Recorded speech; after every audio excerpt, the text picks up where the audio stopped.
winds of Qarth were a perfumed thing, redolent of crushed lime and smoke, the thick sweetness of boiled cane, the bitter edge of some root burned in a brazier to frighten away bad air. They crept in from the jade gates with a languid assurance that made even the seaward breezes of Bravos seem coarse by comparison. Daenerys stood beneath a trellis of white flowers and watched the street below her rise and fall like the chest of a sleeping giant. Silk awnings stirred. The palanquins of the merchant princes swayed past like lacquered shells, adrift on a calm tide. At the far end of the lane, a procession of children went by with lanterns painted like pomegranates, their high voices braided with the gurgle of a fountain hidden behind a fish-scale wall. She had not grown used to it, this city that pretended gentleness while counting silver by the handful. Qarth was all ice wine and sugared dates, cloud-light laughter, and hands that never strayed far from the abacus. It welcomed her with thin smiles and thick doors. It offered safety that tasted of leash. Her blood had carried her across the red waste like a flung spark. Here, the world seemed to smother sparks as a matter of habit. Behind her, the carved doors murmured, and the sigh of linen revealed a presence. "Khaleesi," Jikwi said softly, afraid to startle her, or perhaps afraid of the city itself. "Xaro Xhoan Daxos has sent the bronze singers again. They have begun to tune their drums." Daenerys turned. Jiki's brow had been marked with a faint stamp of blue dye. Some Qarthine guard at the gate had insisted upon it. For the beauty of order. Irri was binding the girl's hair with a ribbon the color of dried cherries, and both of them smelled of the oil Xaro had given them, sandalwood smoothed with something like honey. "Let them sing," Daenerys said. "Today, the whole city will hear only the songs Xaro pays for." Irri glanced toward the silk that divided the garden from the hall. "Ser Jorah is with the steward," she said, as if the words needed a layer of apology. "The steward with the painted nails. Resnak Mo." Daenerys started, remembering too late that she was far from Meereen, and that names here ran like strands of pearls. "No, Dot. The other one." "Mandawan." "Senelix," Jikwi said at once. "Pleased to have any certainty to offer." "A steward with Vagar's nails," Daenerys murmured. The Qarthine grew their nails and dyed them bright with crushed stone. A man's fingers displayed his patience, his wealth, the years he had kept his hands from rough work. There were as many ugly kinds of pride as colors in their dyes. She went back to watching the street until she had memorized the pace of it.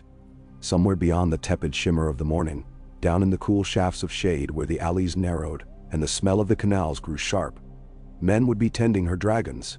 Men Xaro had paid to be careful, to be silent, to keep water near and fire farther. The dragons themselves had little patience for boundaries. Drogon demanded the shoulder of her handmaiden's boy, and when the boy refused him, he took instead the feather fan and shredded it with small white teeth. Rhaegal liked to creep beneath benches and flare his wings suddenly, a shadow-made blade.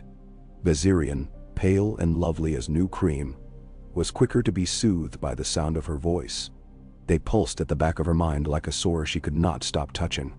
They were the future come too soon and too small, yet still the only truthful music she had heard since her brother died. She had promised herself that she would never be parted from them again. In Qarth, promises were tested in the slowest ways. "Khaleesi," Jikki ventured.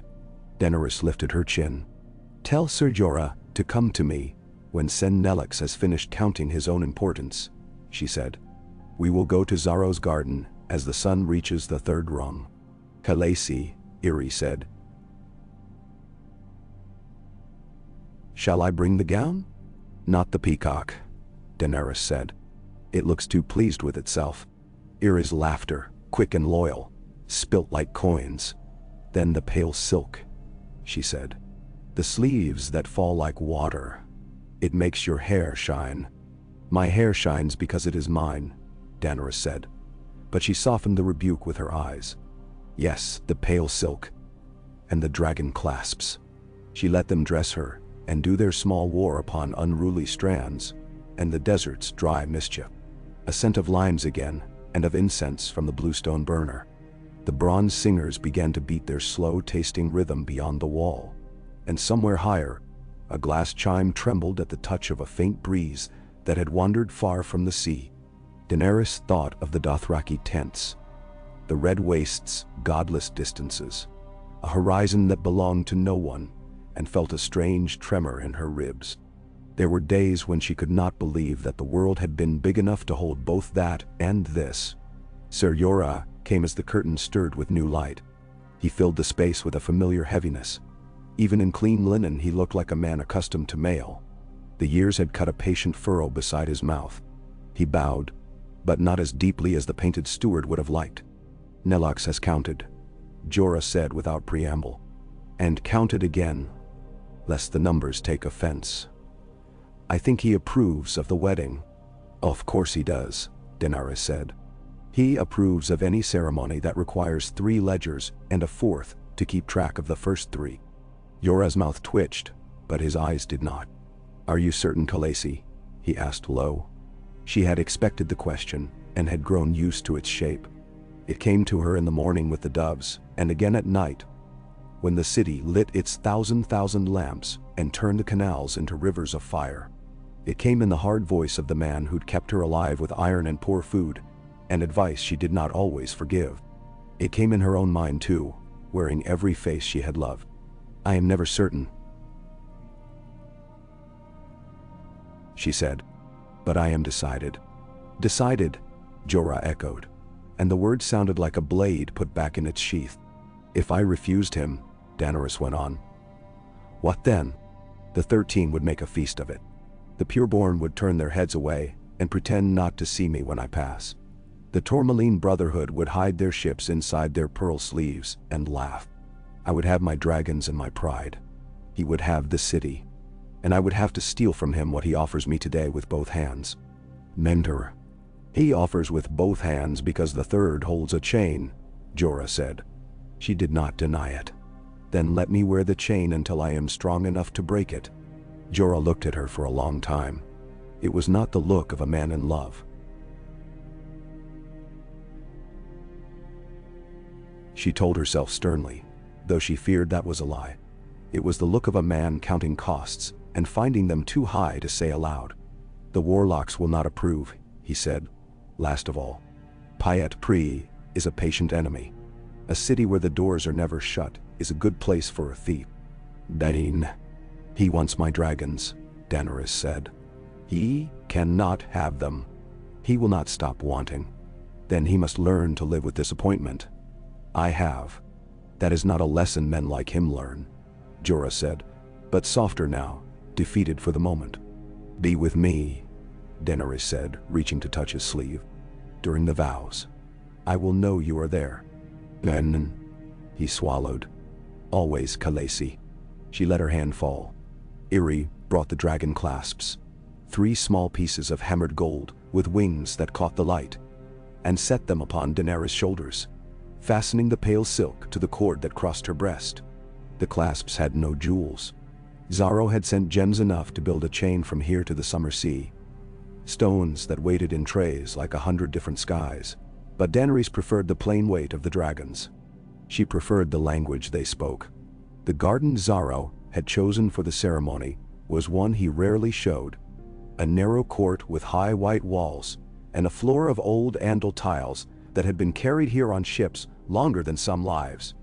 The polished leaves of a dozen fruit trees formed a canopy that dappled everything with the green of an old bottle. Lanterns hung unlit, like captured moons. At the far end, a shallow pool caught the light and made a trembling mirror of it. Xaro Xhoan Daxos stood waiting beneath a blossom that shed petals with the self-possession of someone paid to take their time. He wore a robe of moon-gray webbing, and his hands were heavy with rings that looked like promises.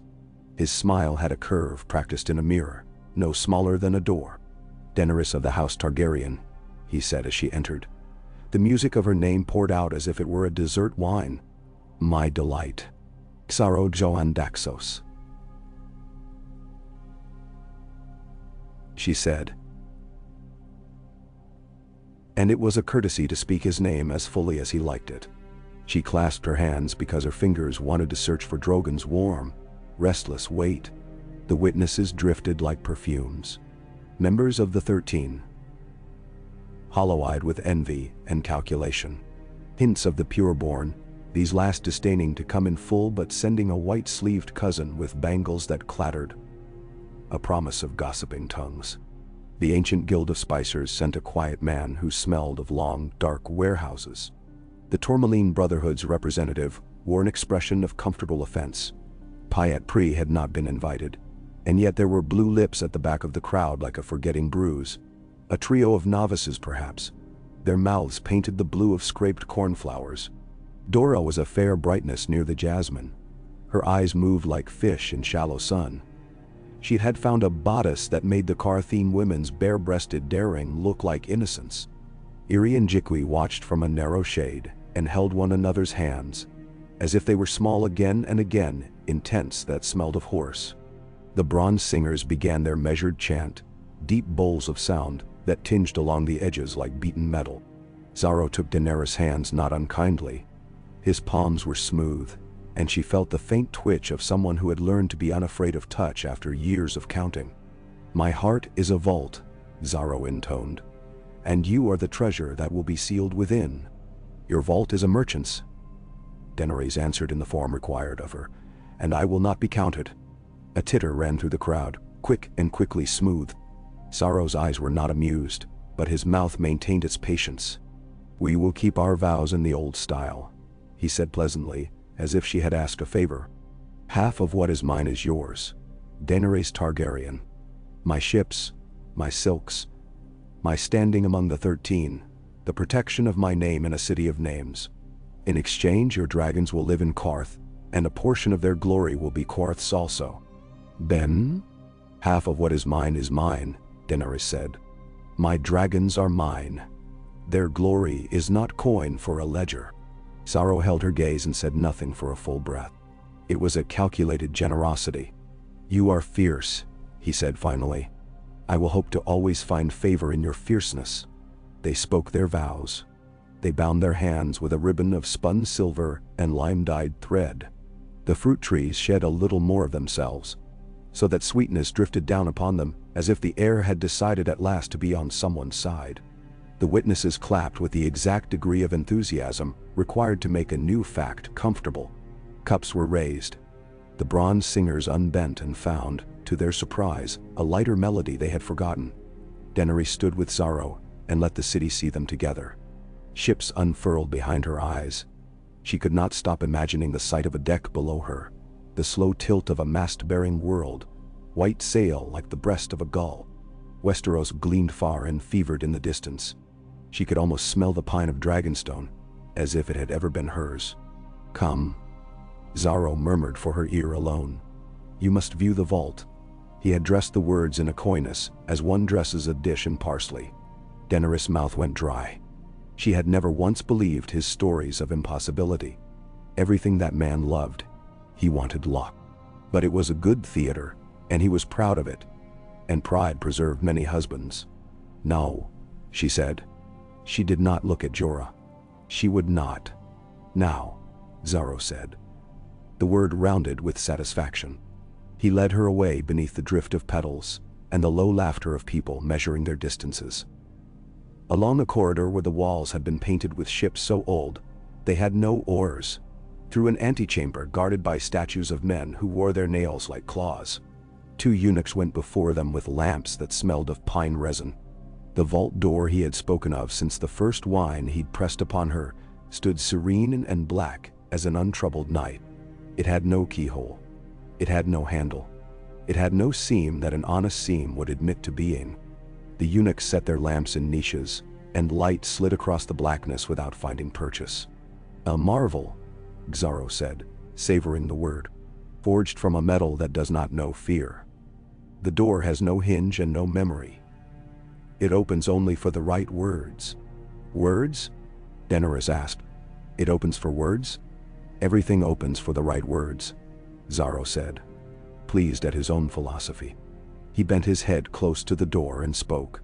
And what he spoke was not the language of Qarth or Valyria, or the free cities. It was like a prayer to a god that did not tremendously care. For a moment it seemed to Daenerys that she could hear a distant fluttering, the sound of pages in windless air. Then the black divided itself with a sigh that might have been contentment and drew away to either side. Her heart kicked once against her breastbone and steadied. She thought she had steeled herself to emptiness. For the emptiness had been rumored, and the rumor had been whispered by men who smiled too easily. But rumors in Korth were like 100 different perfumes poured into one bowl. You could not be certain which one you had put to your nose. Beyond the door, light took its time unfolding. The vault was not empty. It was not piled to the lintel with gold either, not choked with jewels like a child's dream of wealth. It was a room with order. Chests stood like well-fed cats, spaced and assured. On shelves laid with silk, the richer things reclined. Cups that had never known wine, brooches shaped like leaves pinned to the thought of a dress, gems the size of walnuts that watched the world with a cloudy attention. There were tapestries rolled tight as sleeping snakes. There were jars with wax seals and labels, in the careful hand of a man who trusted ink more than memory. In the center, atop a plinth of teak, as velvet dark as a bruise, rested a crown. Xaro took a careful breath. "Let the gossipers say what they please," he said. "I do not shout my wealth into the street. I set it gently on a cushion and teach it to purr." Daenerys stepped forward slowly. The vault smelled of cedar and the past.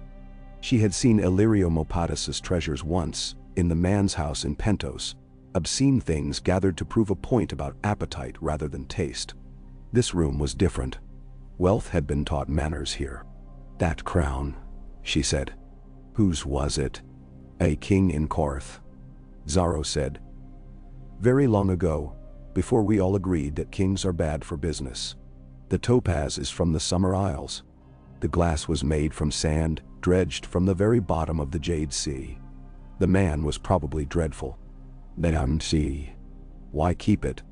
Because dreadful men change the world, and should be watched even when dead," Xaro said, and smiled, and for a moment she almost liked him. She moved past the crown, lady of treasures that were not hers. She took stock of a future that might yet be. Each chest was a ship, if you turned your head correctly. Each jewel was a soldier's forgiveness for late pay. Each tapestry was a house made of 10 houses. Wanderers had carried all these things here, and a wanderer might carry them away again, if she could teach Korth how exile felt in its bones. "What are the right words?" Daenerys asked suddenly. Xaro looked pleased with her question. "Why, my delight," he said. "Today, they are our names together." He turned towards the door and spoke again in that scissoring whisper that had seemed to ruffle the air. The vault answered him, like an animal that knows whose lap it prefers. The door slid back into itself until the seam was once more a refusal. "Only our names?" she asked. "For now," Xaro said, and his smile did not quite reach all the way. "A marriage is a thing one protects from enthusiasm, but fear not. You will come and go as you please. Korth will know that I trust you as I trust myself." Jorah was waiting in the corridor, outside, his arms folded like a barricade. He said nothing when he saw the vault, which was perhaps wise. The eunuchs reclaimed their lamps, and together they returned along the ship-painted hall to the garden, where the ceremony had diluted into conversations, and the servants were working to discover how far a tray might be carried through a crowd without becoming part of someone's story. Daenerys accepted congratulations.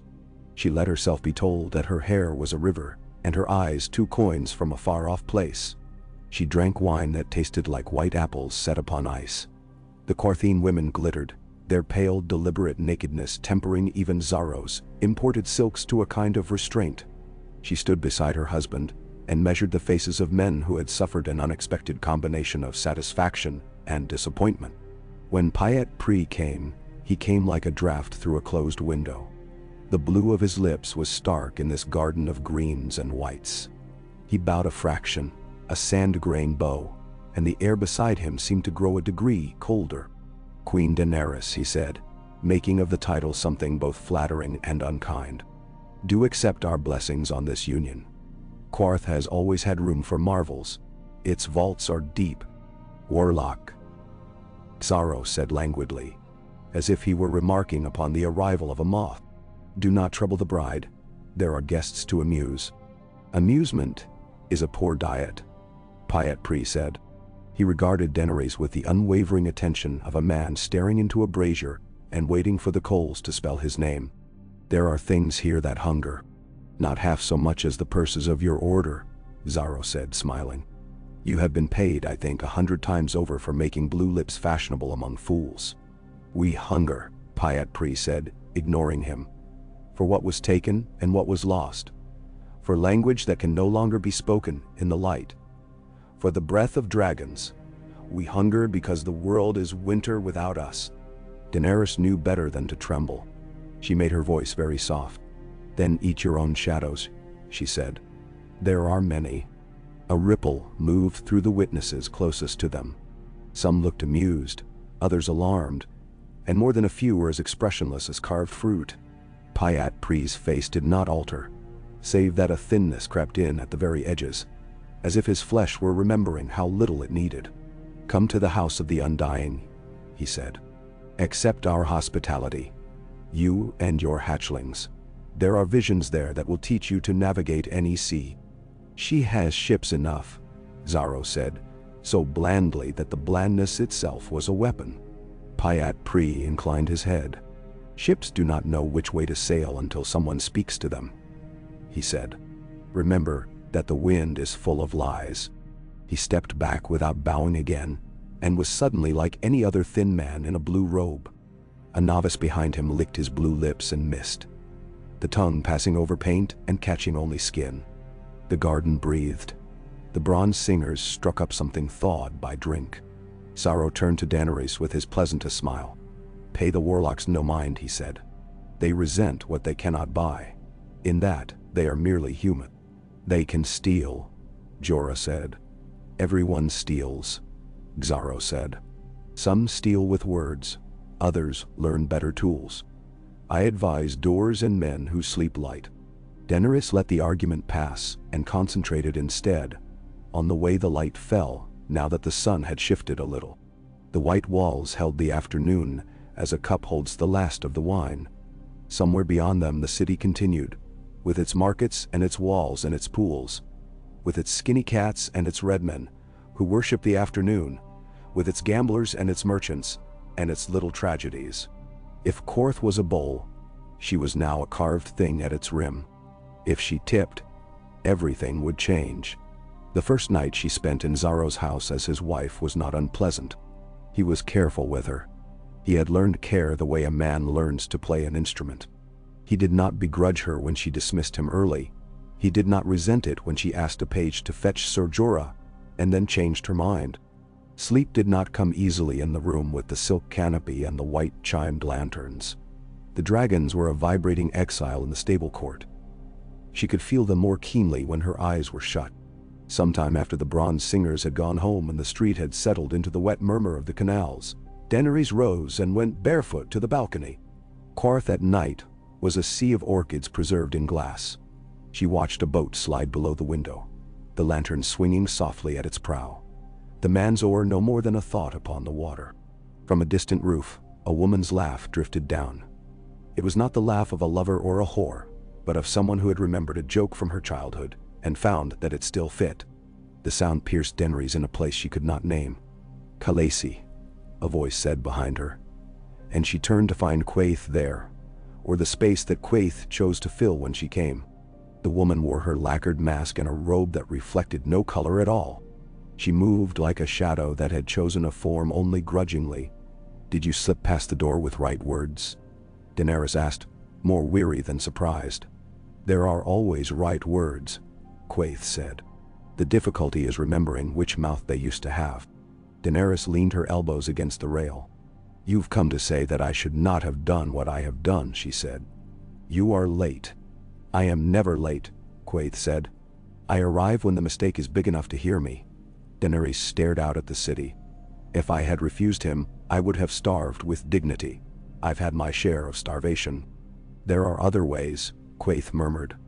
Other ways become visible only to those who can afford to consider them, Daenerys said, and realized it was true as she spoke.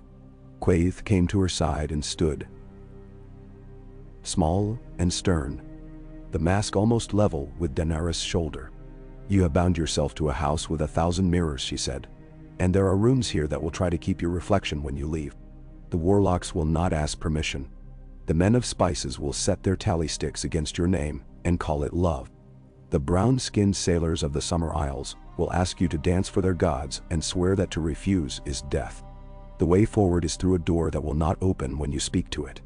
You must learn to pass through walls like smoke. Then wow. Tell me plainly, Daenerys said. Do I go south or north? Do I go to ships or to soldiers? I am tired of being told that every path is the wrong one, and somehow also the only one. To go far you must go near, Quaithe said. To leave you must return. To rule you must ask for nothing. Beware the harbor that loves you and the harbor that does not. Beware the woman who smiles with 2 mouths. Beware the glass that burns. Mans. Daenerys had no patience for riddles that pretended to be kindness. If I come to you with coin in my hand, she said, will your answers be simpler? Coin pays only for silence, Quaithe said. And then she was not there. The space beside Daenerys, nothing more than night air, and the scent of flowers too far to touch. In the morning the city woke itself and dragged its sleeves in the canals and shook out the dust of its hair.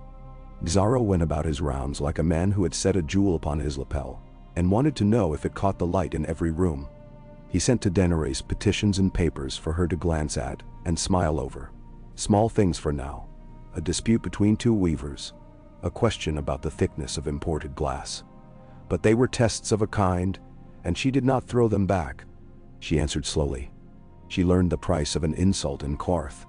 The dragons were housed in a low-walled court, with a roof of lattice that could be shuttered when the wind became cruel. A carpenter had created perches that could be raised or lowered with a rope as cleverly as a toy for a king's child. The men Xaro had hired to tend them were silent, and Daenerys did not trust any man whose quiet was purchased. So, she came herself every day and let her fingers be singed by impatience and small greed.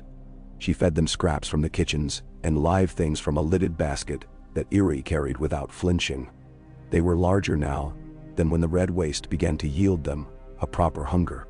Drogon's wingspan had outgrown her forearm. When he spread himself in the sun, he cast a living shadow that made all the men look up.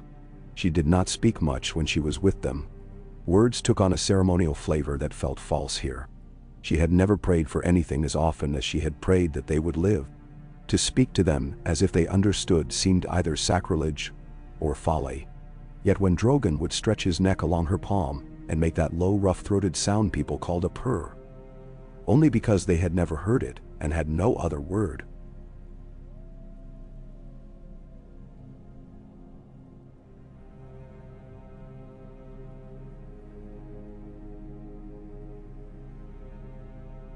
Yet, when she was speaking to him under her breath, little brother, little Prince of Ash, little hate of the world, the words were nothing. They were less than wind. He listened in the way fire listens to wood. Jorah watched from the shade. He watched as men watch a city they are besieging. In the second week after the wedding, he came to her with a folded map that had been folded so often its creases had begun to go thin. The ships, he said. Sorrow makes much of them. It is time we ask that they be counted. We have time, Daenerys said. The heat had made her dim. The dragons loved it, but the human body had less sense. Time is another kind of coin, Jorah said. He spends yours. You are rich with nothing. You do not know how many ships he has, Daenerys said more to herself than to him. He has 12.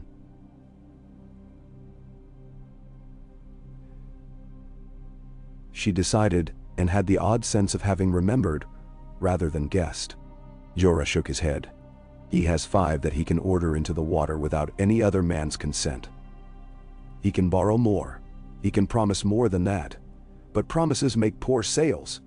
5, Daenerys repeated. She lifted her hand and the dragons looked up together as if something invisible had moved among them. With 5 I could go to Astapor. You could go to Astapor with 1 and drown more quickly, Jorah said. Astapor will want blood. It always does. You could go to Pentos. Illyrio would kiss your feet, and then he'd count how many toes he could sell. Or you could go to another city farther still and find another Xaro with a different perfume. Or we could stay until the dragons are big enough that the world begins to lean toward them. Daenerys looked out across Xaro's garden. Black bees moved in the flowers. A white cat on a wall licked its paw and was its own god. She felt Quaith's riddles turning in her like fish. "I will speak to Xaro," she said. "I will do it gently." Jorah made a noise that might have been approval in another man. "Make it plain that we do not intend to be ornaments forever." She did not intend it. Yet when she came to Xaro that afternoon, with the smell of tea poured over burned sugar in the air, and two old men arguing softly upon a divan about the umber harvest, she found her mouth choosing softer words than her heart had forged. "You promised me 5 ships, she said, seating herself beside him and allowing herself the smallest smile. "I would like to see them." "I promised you half of what is mine," he said. "The ships are part of the half that knows it has a voice." "I would like to hear that voice," she said, her smile unchanged. Xaro gestured, and the old men rose and shuffled away, still arguing, like two files that had lost their labels. "We will go to the harbor tomorrow," he said. "The harbor is always calm at this time of year. You will like the smell of the ropes. It is not sweet, but it is honest." "Tomorrow," Daenerys said. She watched the way he moved the fingers of his left hand, a subtle twist and press, as if he were counting something only he could feel. "And after tomorrow?" "After tomorrow we will choose which captains can be trusted with a queen," Xaro said. "Then we will choose whether we wish to be seen choosing. There are arts to these things.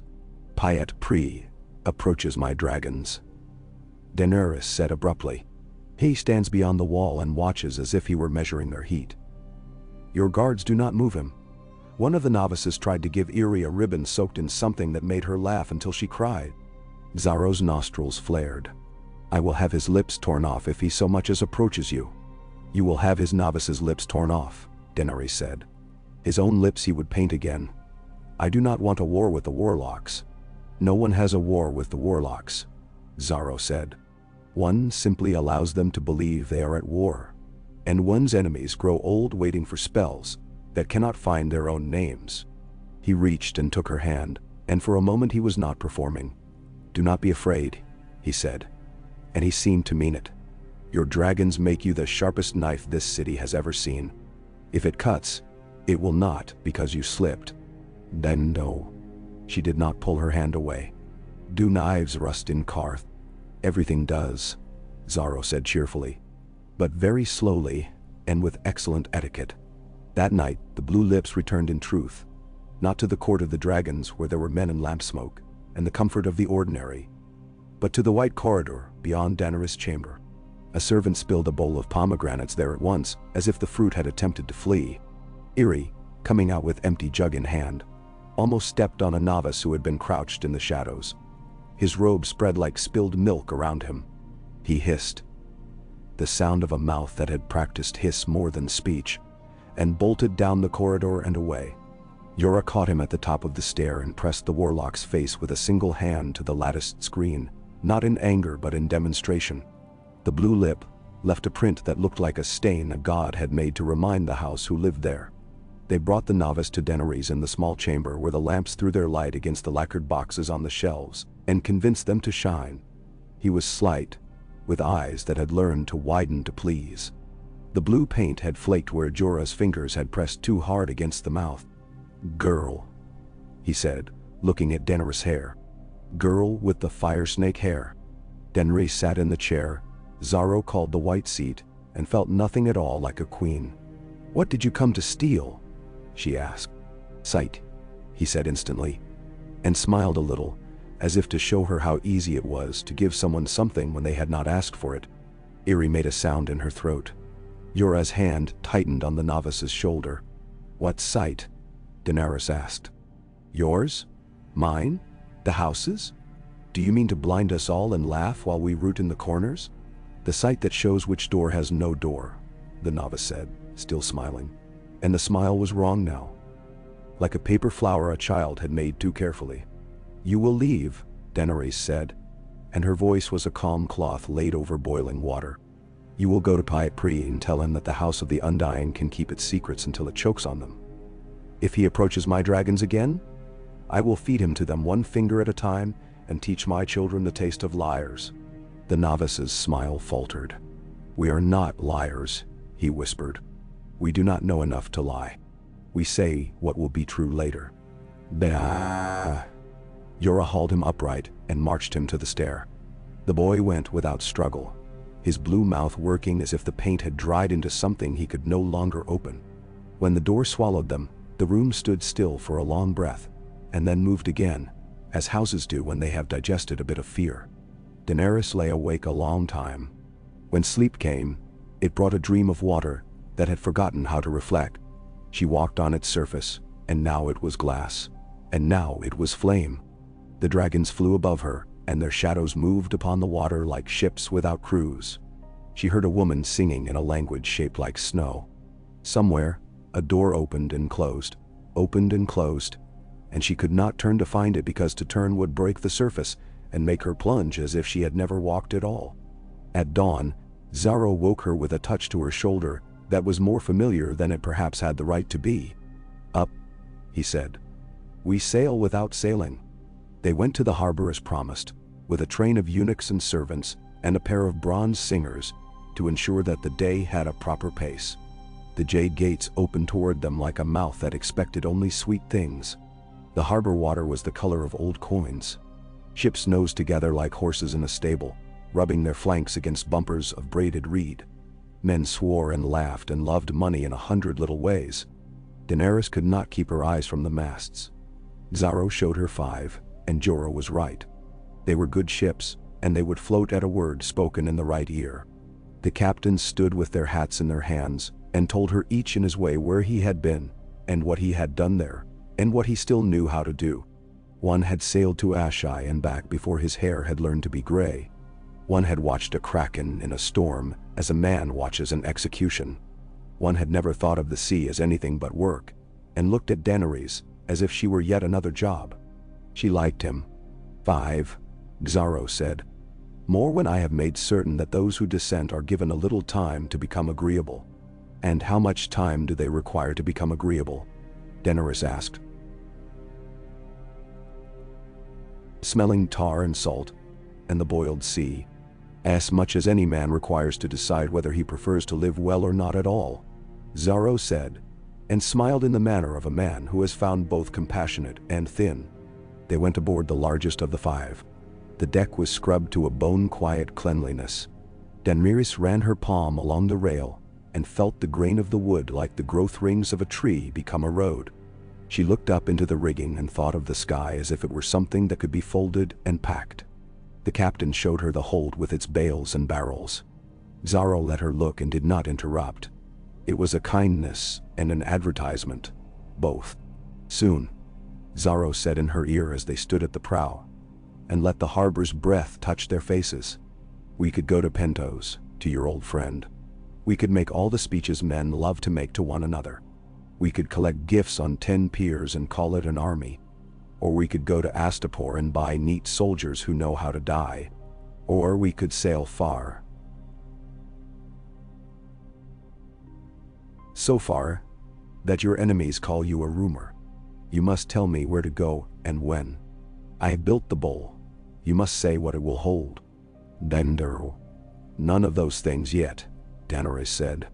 "Let us remain long enough to teach the warlocks patience, long enough that the 13 begin to fear that I prefer the pureborn, long enough to make it rude not to invest in me." Xaro chuckled, but the sound had edges. "You have learned quickly," he said. "You will either become a Qartheen or burn one." "I am neither," Daenerys said. "I am what I am." "Then perhaps the city will learn a new word," Xaro said. That afternoon, retinues of men whose eyes were not tired enough came to see her. They brought offerings whose value could not be guessed without insulting someone.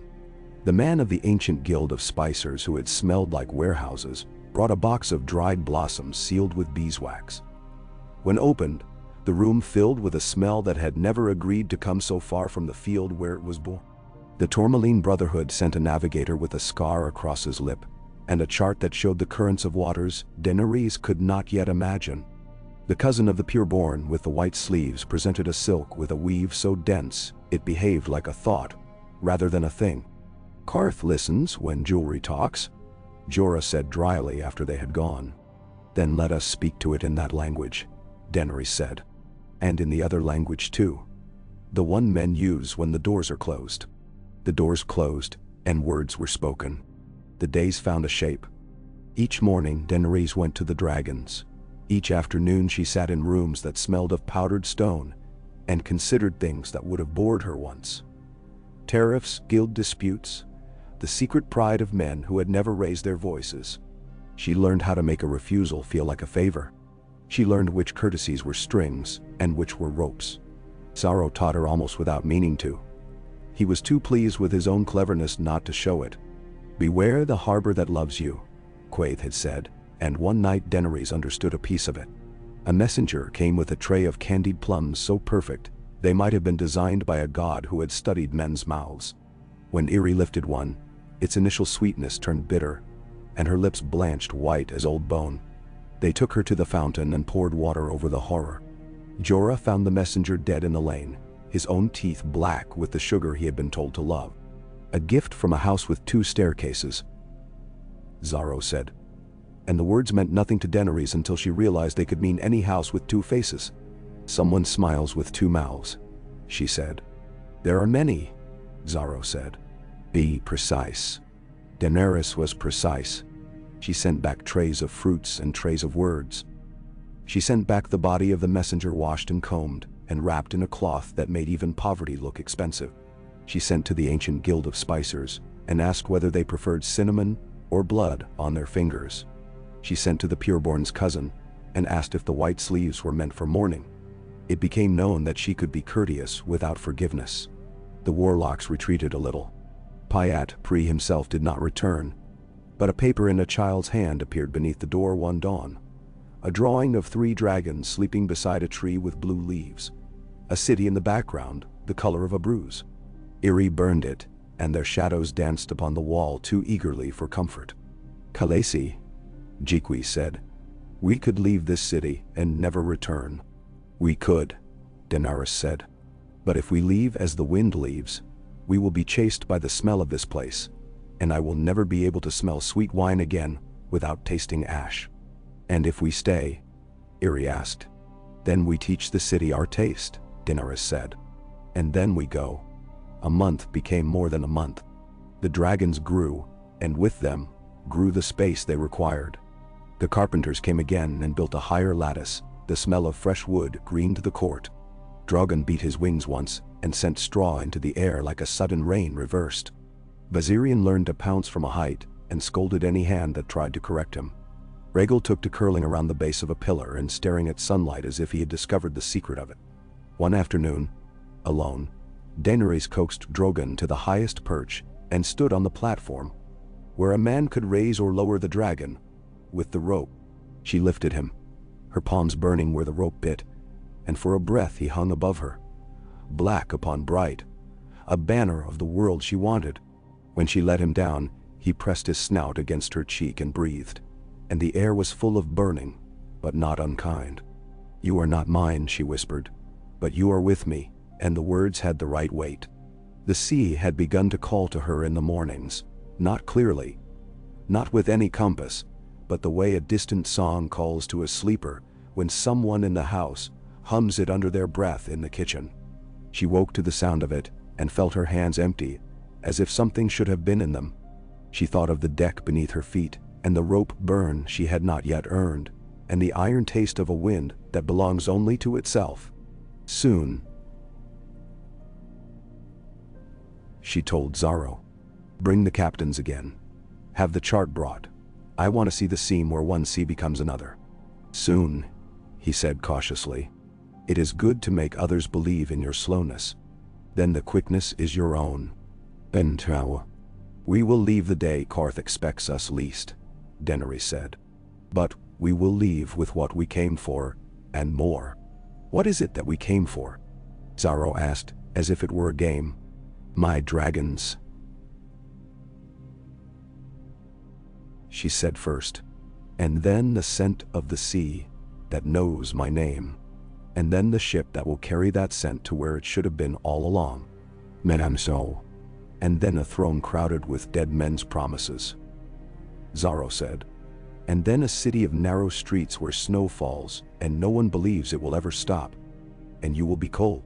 Daenerys smiled at him in a way she had not learned here. I will bring a different weather, she said. When next, the warlocks came, they did not speak. They carried a little brazier and set it in the road, and knelt around it with their hands upon their knees, and their mouths did not move. And the smoke curled up, and made a finger that pointed at nothing at all. People walked around them and did their business. A child threw a stone. The smoke finger did not fall or change direction. It was the most stubborn thing Daenerys had ever seen. The guards kept their distance. That night the city moaned as if some large animal had turned uneasily in its sleep. The lanterns on the canals shook. Daenerys woke. And at first she thought it was only the wind, but no. This sound had a thought in it. She rose and went to the balcony and stood, and saw the smoke finger had not dissipated. It had perhaps grown thinner, but it still pointed, and she realized suddenly that it pointed not at her chamber, or the dragon's court, or Xaro's vault, but at the house of the Undying itself, as if the warlocks had asked their own home to accuse them. Quaithe spoke from the dark. They call to you. I hear them, Daenerys said. She felt the city listening with her, every window an ear, every canal a long, unblinking eye. They will promise you that you will see what you most desire, Quaithe said. I already know it, Daenerys said. They will promise you that you will see what you most fear. I already dream it. They will promise you that you will see the best way. There is no best way, Daenerys said. There is only the way that hurts correctly. Quaithe stood silent, and in that silence Daenerys felt a small, hard joy. You grow, Quaithe said at last. When you leave, leave truly. Do not linger upon the water. The water eats those who pause to count it. Will you come with me? Daenerys asked, not knowing why she wanted the woman to answer this question. No, Quaithe said. I am a door that must remain where it was nailed. Then be unlocked for someone, Daenerys said softly, surprising herself. Quaithe did not reply. When Daenerys looked away from the smoke finger and back, the masked woman had gone, and the night pulled its blanket again over the city's feet. In the morning, Daenerys went to Xaro with the map. We must go, she said. The warlocks are a coil we have started to step into. If I enter their house, I do so only to set it on fire, and I do not yet desire to do that much harm to a city that has been patient enough. So, Xaro said. He ran his hand along the curled edge of the map and tamed it. Astapor, he said, as if tasting the word.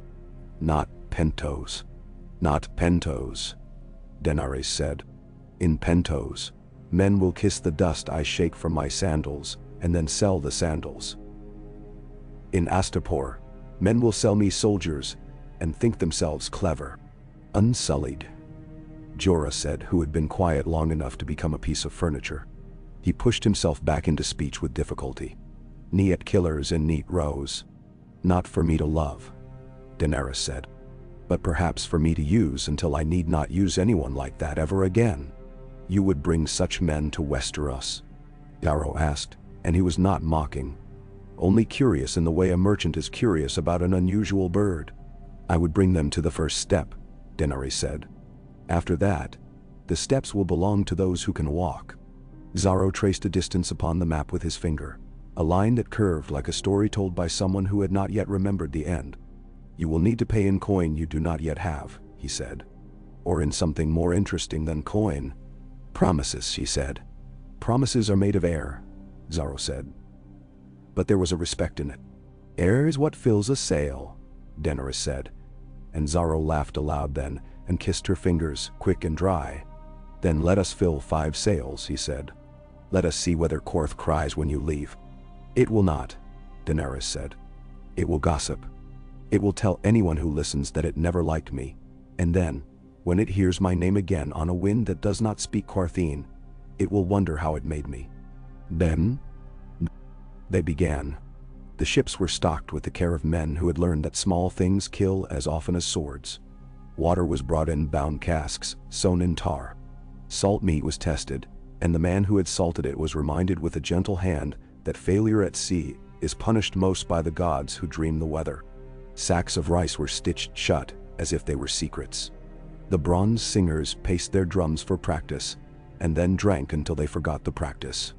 The captains played at disdain, and then at eagerness, and then surrendered to the ship's old habit of inheriting men's wills and turning them into something more practical. The day before they were to depart, Pyat Pri stood at the end of the lane and did nothing. He did nothing for so long that dawdlers began to collect around him with the hope of seeing either a miracle or a murder. He looked thinner, as if his blue lips had stolen color from the rest of his face, and found it unsatisfactory. When Daenerys came to the lane at last with Jorah at her back, and Irri and Jikwi like two parts of a breath, Pyat Pri turned and bowed less than he had before. "Queen," he said. "Warlock," she said. "You will not visit the house of the Undying." "I will not," she said, and felt the courage of being plain. "You will not take with you what is not yours. I will take with me only what will not stay." His eyes flickered. "We will have you when you return," he said. "We have more time than any other house." "If you wait for me," Daenerys said, "you will wait until your lips turn white." He made a small motion with one hand, and for a horrible moment, she thought he would raise the street itself and throw it at her. But he did nothing. He stood. He watched. Then he turned and went away, the blue of his mouth paling as he moved into the sun. Xaro came to her that evening with something in a velvet bag. He poured the something into her palm. A ring as simple as a circle of light, made from metal that did not shine so much as it remembered having shone. "It is not a lock," he said, "or a key. It is not an oath. It is a thing I have owned longer than my name. I give it to you because you are a thing that will be known longer than your own." "Nah." She slid it upon her finger. It fit, as if her hand had known it. "Thank you," she said. "Do not bring snow into my bed when you return," Xaro said, smiling. "I will not return," Daenerys said gently. "If I do, I will not be me." "Then let me kiss the you that is," he said, and she allowed it. His lips were not blue. His breath was wine and spices, and something else she had learned to expect from him: relief. At dawn the city gathered. Qarth did not weep, as she had predicted. It made of her departure a pageant of taste. Men tossed petals. Women held up their hands like saucers to catch luck if luck should decide to slop over. The bronze singers measured the pace from the house to the harbor, and found it appropriate, neither too sad nor too triumphant. Children shouted, and then pretended to be scolded. The canal boats kept station as if the water had decided to be orderly. The 5 ships rocked gently, and the sails made a whisper like the first page of a book being turned. Daenerys went aboard the largest. The deck took her. The smell of the sea rose up around her like an old story with a new ending. Drogon came to her shoulder, too heavy now to ride there long but unwilling to concede it. Viserion took the rail and scraped it with curious claws. Rhaegal circled once and settled upon the mast, and the sailors crossed themselves in 6 different religions at once. Xaro stood on the quay with his rings and his smile and his emptiness disguised as abundance. He lifted his hand, and she lifted hers.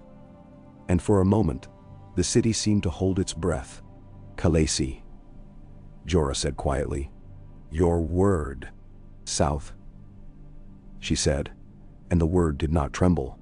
"Astapor Tatundain." The captain shouted what needed to be shouted. Men moved as if the ship were not an object, but an agreement among them. Ropes lived and then died, and the space between ship and quay widened like a secret revealed. The harbor's mouth opened. The sea beyond was pale as a peeled fruit. Qarth retreated without moving, its stories curling in upon themselves like paper near a flame. Daenerys stood at the prow and watched the city diminish into its colors, white and green, and the blue of lips that would remember her longer than they liked. She thought of the crown plinth in Xaro's vault, and the ordered wealth that might one day pay for a bad man's death, and a good man's bread. She thought of the house of the Undying and its doors without doors, and its whispers that were too tired to be dangerous if you did not listen too hard. She thought of snow, she had never seen, and a throne that had grown tired of waiting for men who did not deserve it. The sails filled. The world tipped, and then steadied. Her dragons sang, which is to say they breathed. Ego.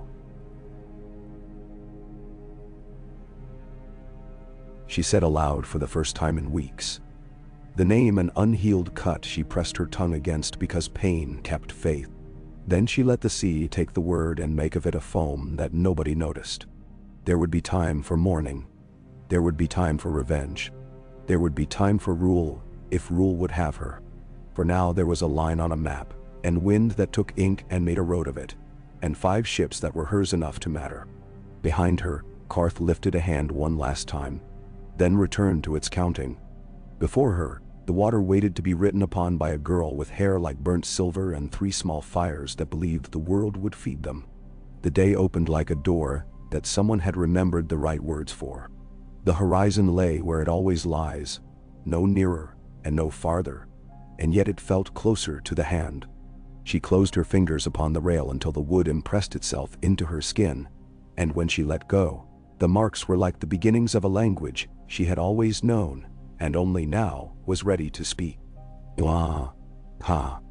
The sea taught her patience.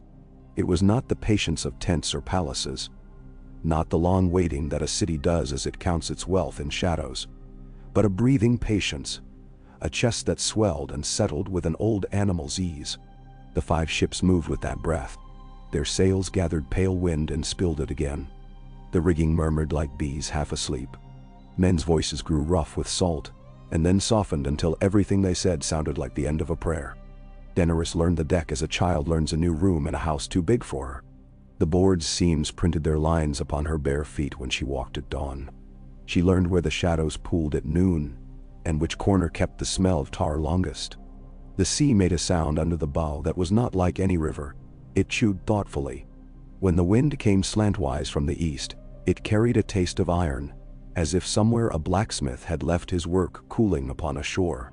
Her dragons loved the air at sea. Drogon claimed the prow, and the very front of the prow, curling himself into a dark figurehead when he chose to be solemn, and then flaring his wings into sudden knives when he tired of that. Viserion stayed nearest her, hopping from coil to coil of rope, his white hide throwing back the sun, until sailors blessed themselves and told one another that luck had never looked so bright. Rhaegal discovered the updrafts. He leapt and let them lift him, learning the shape of invisible things, laughing in that harsh, rasping way of creatures who mistake danger for delight.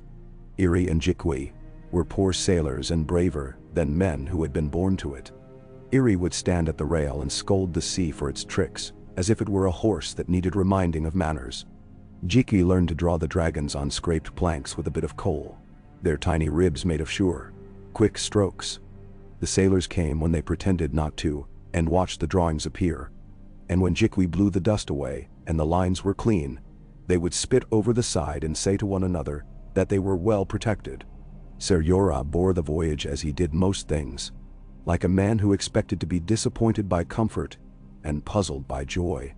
His face found creases it had never found before in the constant light. He studied the wind as if it had arguments to make. When the captain called for a reefing of the main, Jorah would appear near the ladder without seeming to have walked there. It comforted him to be near work. He slept poorly and woke before the gray that comes before dawn. Daenerys had come to measure the days by the way he walked toward her in that first hour, his boots each morning speaking a little differently upon the boards, telling her what kind of day the ship would have. The captains were 5 flavors of caution. The oldest spoke to Daenerys as if every question had 2 answers, one on each side of a coin, and both were wrong in different ways. The most silent captain did not speak to her at all, and treated the sea as if they were married, and had agreed not to ask one another difficult questions. The bravest laughed too often, and kept a charm of bone tied to his belt, tapping it with his thumb so absent-mindedly that it seemed the charm was counting him instead. On the second night, when the moon made a silver vein upon the water, and the wake rode upon it with a blunt quill, a courier boat scraped her flank. It came with Qartheen lanterns, a perfume she recognized, and a man with nails lacquered in green who climbed the net with the delicacy of someone who had never climbed anything more demanding than social rank. He bowed to Daenerys and held out a roll of soft leather sealed with wax that had been pressed with a ring she knew. The open-eyed Xaro had fancied as a boy and never let himself forget. She broke the seal alone beneath the awning, feeling the ship's small, content sways. The letter smelled of Xaro's house and the minute dust of his vault. It was not long. It was a garden's worth of sentences trimmed to look like they had grown that way. "My delight," it began, and spoke of the weather, and of a blossom that had opened at an hour it had never chosen before, and of a man who had tripped upon the threshold and taken it as an omen, and of the bronze singers who had learned a tune that made the slave children put their heads on their hands and fall asleep at once. Then it asked whether the sea's glass was to her taste, and whether the captains remembered that ships are women and should be spoken to softly when they are in a mood. It asked whether she was eating. It asked whether her dragons bit anyone undeserving. It asked nothing of consequence, which was consequence enough. At the end, Xaro had drawn a small circle, the ring he had given her, and beneath it written, "Return with the world on your tongue and teach me new words." She kept the letter. She did not answer it. She touched the ring he had given her, feeling how it had decided to belong to that finger. At night, when she lay on the pallet in the captain's cabin, while the ship breathed and the lantern swung a little, she would find the ring with her thumb and turn it one way and then the other, as if it were a thing that might point some day and absolve her of all choosing. On the seventh day they smelled Astapor before they saw it. The odor was not simply of a city. It was of bricks that had sweated under many suns, of water that had been asked to be a sewer as well as a mirror, of the hides of men who had been made to stand too long in one place. The sea wind brushed over it and could not wash it. Toward evening the coast resolved itself out of glare. A red-brown line became walls. The walls became towers, and upon one of the towers she thought she saw wings. "Harpy," Jorah said, squinting along her arm. The Giscari love to remember their victories. They love even more to remember their defeats and pretend they were victories. The harbor at Astapor was a wedge cut bluntly into the shore. The piers were stone and hot, and even at dusk the heat came up from them as if the city had put coals beneath. Boats were everywhere. Slender river craft bringing bundles of reeds. Fat-bellied traders that looked prosperous and discontented. Men in yellow tunics shouted at one another. Men in red-brown tunics did not shout. Unsullied stood along the quay in their rust-colored leather and their close bronze caps, spears upright. They were like punctuation placed too often and too precisely in a sentence. When Daenerys set foot upon the pier, a dozen eyes counted each toe of her, and found that they added up to something worth noticing. Two good masters came with litters of shade that they did not share but made sure she could see. Between them walked a girl with hair like dark silk and a narrow, composed face. A collar of soft wood lay about her neck. She carried herself as if it had been made of glass. "Krasnis mon naklos," Jorah murmured of the slimmer good master, a man whose contempt had been pressed into him like a second skin. "He breeds the unsullied and sells them. The other is Grazdan Moeraz. He will only smile when counting." Krasnis let his gaze pass over her as if she were a length of cloth to be pinched. He spoke. The words were low Valyrian and lapped together like water against rotten steps. The girl translated with a voice as careful as her steps. "Krasnis mon naklos bids the honored lady welcome to Astapor. He invites you to the Plaza of Pride, where the best of the unsullied will be displayed for your consideration, if your purse is a proper size." "Nendawanchi."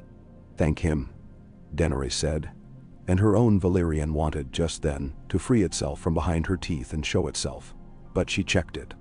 "Tell him that my purse is as large as my need." The girl spoke. Krasnis laughed. His pink-nailed hand wagged as if his words were flies he was chasing. The girl did not move her eyes from Daenerys as she translated. "He says need is a hole, and purses are torn. He says the city has had many queens since the harpy first opened her thighs, and none have enough coin." Jorah shifted his weight very slightly, and then stilled it. Daenerys kept her mouth soft. "What is your name?" she asked the girl. "Nisande," the girl said. She said it as if it were someone else's name, and she were pleased to be borrowing it. "Nisande," Daenerys repeated. "Tell your master that I will come to the Plaza of Pride in the morning, when the light is blunt enough to insult no man's wares." Nisande did not smile. She spoke. Krasny's face changed for an instant. The change that comes when a man hears something he had not expected and cannot decide whether he likes it. He made a gesture toward the city, and the litters of shade drifted backward, and the good masters turned, and the unsullied made a lane without appearing to move. They went through Astapor with the heat licking their ankles. The stones were red and the bricks were red and the dust was red. The city seemed to have been skinned and left out to dry. Faces watched from the shadows beneath arcades. Old faces mostly. The young were working. Dogs lay with their tongues spread upon the stones like spilled sauce. The harpy upon the tower watched everything and nothing. The Plaza of Pride was a bowl of light. At its center, a platform had been raised of raw red brick, and on that platform stood 10 men. They were the same man 10 times if you believed what a certain kind of man wants to believe about discipline. Their hands held spears, and the spears did not tremble. Their eyes were on something beyond the far wall, and did not blink. Not even when Krasny clapped his hands, and a servant with a sickle came and cut one of the men across the nipple. The flesh parted, as if the city had reached up and taken a bite. Blood made a path down the man's chest. He did not flinch. "Quality," Krasny said. And Missandei made a translation that left out the filth. Daenerys did not look away. She did not grant them that much. "What happens to the boy?" Irri whispered at her shoulder. It was a child's question, and it cut the air. "He lives," Jorah said grimly. "If he falls, he is replaced before he hits the ground." "They forget their names," Krasny was saying through Missandei. "They forget the smell of their mothers. They do not piss without being told. They do not eat without being told. They learn the words for advance, hold, back, kneel, die. They love their spears. They sleep with them like wives." "What do they remember?" Daenerys asked Missandei. "Pain," Missandei said. There was no happiness in the answer. There was a strange cleanliness. "Bring them down," Daenerys said. "I wish to see their feet." Krasny made a joke that Missandei did not trouble to translate, and clapped again. The 10 men descended the raw brick steps. Their soles were scarred thick as the skin of old fruit. One man's toes were gone, and he balanced without them, as well as other men balanced with all they had been born to. "How many?" Daenerys asked in a voice serene enough to carry easily across the plaza. "How many unsullied can Astapor furnish if I wish to buy as queens buy?" 8,000, Krasny said, and was pleased to pronounce the number as if it were a city's worth of days. "Trained and blooded. There are boys yet in the pens. There are always boys." 8,000, Daenerys said. She tasted the sum as Quaithe would taste a riddle. "And what is the price of a single?" 200 golden honors, Missandei translated. "Or their worth in silver or in bar iron at the rate of the day. The good masters will accept jewels as they accept rain. They do not count promises." "And the price of 8,000? "More," Krasny said, delighted by his own wit. "Everything is cheaper when bought separately. That is known." The good masters laughed. Missandei did not. She stood as if she were holding a bowl in both hands that must not spill. She smelled faintly of some oil that was trying to be sweet, and was too careful about it. Daenerys wondered whether the girl had ever seen snow, and whether she would laugh at it or be angered. They showed Daenerys the pens. They showed her the training yard where a man with a stick beat a boy until the boy spit out whatever love he had left for himself. They showed her the rooms with the ledgers and the beautiful little boxes that contained all the orders the unsullied knew how to follow. They showed her a basket of nipples and invited her to admire the neatness. Daenerys kept her face composed until the basket was behind her. Then she gave herself permission to breathe. Back in the shade, Krasny sprawled and drank a sugar liquor from a shallow glass. He spoke extravagantly and listened rarely. Missandei worked, pouring his contempt out into a form that judged her for having such steady hands. When they had had enough of one another for a while, Daenerys asked for water, and to be left in the narrow cool where a fountain gurgled. Jorah came with her. The fountain was shaped like a fish trying not to laugh. Its lip had been worn smooth by generations of palms that had rested there while a man remembered something and decided not to say it. 8,000, Jorah said. It is a number that can change the shape of a map. And the price is a number that would change the shape of Xaro's vault, Daenerys said. He is not here, Jorah reminded her gently. He is here, she said, touching the ring. He looked at her and looked away. You have gems, he said. You have bars. You have cloth that would make the old men do things that would terrify them if they were not done so politely. But you do not have enough to buy all of Astapor's sins at once. Nemsau. No, she said. The water made the small, persistent sound of something practicing a single word until it knew it perfectly. But there are other coins. Jorah waited, and because he did not press her, she spoke. They want a dragon. They will say they want gold, Jorah said. And then they will say they want credit. And then they will say they want a dragon because men who sell other men believe that there is nothing they cannot sell, even fire. I will give them one, Daenerys said, and his breath stopped. No, he said. He said it like a man who had gone closer to a road's edge than he had thought, and looked down at last. For a day, she said, so softly that the water dared talk over her. For an hour, for as long as it takes to put the whip into my hand. Jorah closed his eyes. He opened them. You swore. I swore never to be parted from them, she said. I do not mean to be. You counseled me once that sometimes men must break a vow in order to keep it. You have done it yourself. You do not need to tell me about honor that drowns men who do not know how to swim. Nenderwines. He took that as his due. It is not only honor, he said. It is danger. A dragon is not a coin. It is a language that does not forgive bad grammar. I will speak it properly, she said. She did not smile. I will put the right words at the right time into the right mouth. Dragon, he said. And she loved him a little for saying the name with that caution and not flinching when it cut him. Dragon, she said. The largest, the fiercest, the one they will accept, the one I will not give. He stared at the fountain. If the warlocks had set this plan before you, would you have guessed where the trap was?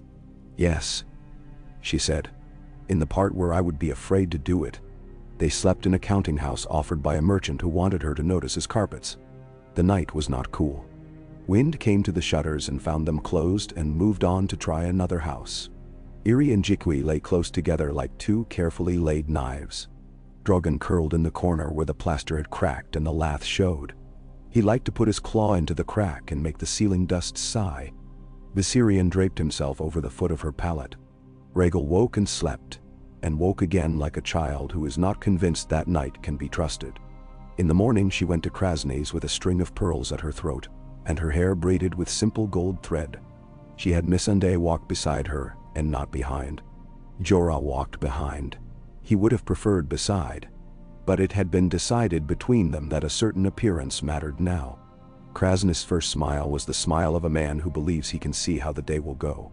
So, he said through Missandei, the little queen has counted her purse and found it deep enough to reach her ankles. I will have the 8,000, Daenerys said, as if she were asking for bread. I will have the boys in the pens who train. I will have the instructors. I will have all their spears and shields, the tall ones and the small. I will have the drums. I will have the bells they use for waking. Krasny laughed. You will have the moon, he said. If you had come yesterday, you would have had the sun as well. Today, it has been sold.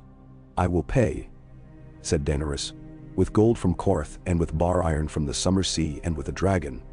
The black. Jorah said nothing. Missandei's eyes changed, not in color or shape or fullness, but in depth, like a well that a stone has just struck out of sight below. Krasny's tongue came to the corner of his mouth and was the color of a dead fish. He did not believe his ears. Then he believed them too readily. Then he understood that any road might have a pit in it. You will give the black dragon, Krasny said, in exchange for 8,000. And the boys, and the instructors, and the drums, and the bells, Daenerys said. And the translator. Missandei did not move. Krasnys made a remark so filthy that the air should have been cleaned afterward. Missandei's translation was a wisp. "He says..." She whispered. "A girl is a cheap thing." Daenerys turned her head a little and looked at Missandei. "Not this one," she said. The bargaining took all of a morning, then all of an afternoon, and then the slant of the evening when men grow either patient or savage. The plaza's heat rose and cooled and rose. Slaves came and set out trays of sugared lime and little spoons of salted fish paste and water poured over a stone. Krasnys grew expansive and then irritable and then affectionate toward his own cleverness. Grazdan Mo Eras entered the speaking at last to say nothing that mattered, except that all that mattered had been agreed. When it was done, the good masters were the color of meat, left too long upon the board, and Dany's throat hurt from saying plain words in the face of men who loved complicated ones. She lifted the ring from her finger once and laid it upon the table between them and replaced it. Nobody remarked upon it. Missandei looked at the ring as one looks at a fire that might be tired or might not. Jorah had not moved more than the angle of his head in an hour. Yet she could feel him as one feels a banked coal in a room that has begun to cool. "Tomorrow," Krasny said, "upon the plaza where the Harpy can see and approve, the exchange will be made. Bring the black beast. Bring its chain. We will bring the whip. We will bring your army. We will bring the day." "I will bring what is mine," Daenerys said. They left by the walk of punishment. The men upon it had been chosen for the lesson their ruin taught. The lesson depended on the hour and on who was watching. Jiki walked close against Daenerys and tried not to breathe. Yr's mouth was a narrow line. Drogon hissed, and Rhaegal answered him in a voice too large for his size. Viserion put his head into the crook of Dany's elbow and hummed until the humming became an insult to the city. "Khaleesi." Jorah said when they had come to a corner where the sun finally failed, and the sea sent up a hint of dark. "Tomorrow is quick. Are you certain that you have told everyone inside you to agree?" "They agree," she said simply. "They may complain later." He bowed his head a little. "I cannot hold Drogon if he chooses not to be held. He will be held by me," she said, and her voice became something too soft to hear. Night fell as if it had been paid to do so. In the counting house, Missandei curled in the corner at Daenerys' gesture and slept as if it were a trick she had learned, and not a kindness the world sometimes gives. "Do you have family?" Daenerys asked her before the girl's eyes closed. "A brother," Missandei said. "He is in the Unsullied training. He has forgotten our mother's song." "Do you remember it?" Dany asked. Missandei nodded once. "Sing for me," Daenerys said. The song was no more than a little thing, and it was in a tongue that tasted of gardens and rain. It found a place in the room and sat down there. It sounded like a promise that did not know how to lie. Drogon lifted his head and blinked slowly. Rhaegal put his nostril to the floor and drew in and out. Viserion, white as the small moonlight that came through the shutters, let his eyes fall shut and lay like an ordinary lovely thing that might be set upon a shelf and admired. When morning came, it came red. The sun rose like a wound reopened. The Plaza of Pride had been cleaned of yesterday's wrappings and set out with today's satisfaction. The platform had been scrubbed of the blood and then had cherished it, so the stain made a ghost that the brick found flattering. Men gathered. Women gathered. Children gathered and were shooed away and gathered again. The Harpy watched with the old cold patience of symbols. Daenerys came with the black dragon. Drogon rode her arm and then her shoulder, and then the pole of a standard that 3 sailors carried with the awkward care of men who had been told to hold a god by its ankle. He hissed at the crowd, and the crowd hissed back and laughed, and someone said a prayer to a demon that might have been frightened in turn. Jorah walked with her, sword at his side, his face set into that worried stone it wore when he could not decide which of 2 bad chances was the less blasphemous. Irri and Jiki held their heads high and looked nowhere but ahead, as if they were going to water a horse and not reinvent a city. Krasnys Monaklos waited in a robe the color of melon flesh and a hat like a slice of something he had never actually eaten. He held the Harpy's fingers, thongs braided tight around a wooden handle. A ridiculous thing if one had never seen men obey it. Behind him, a forest of spears. 8,000 points were small suns in the morning. Missandei stood between them. The space she occupied no larger than an answer, and much more important. "Shall I translate?" she asked softly. "For the moment," Daenerys said. "For the very last moment, no." Krasnys made a speech in which he was generous and obscene. Missandei made it brief and harmless. He held up the whip, and the Unsullied closed their ranks at the foot of the platform, as one body choosing one place at once. The plaza breathed once, and then held itself. The good men of Astapor craned forward a little, not wanting to miss the sight of a queen buying the thing that would digest her. Daenerys lifted her arm.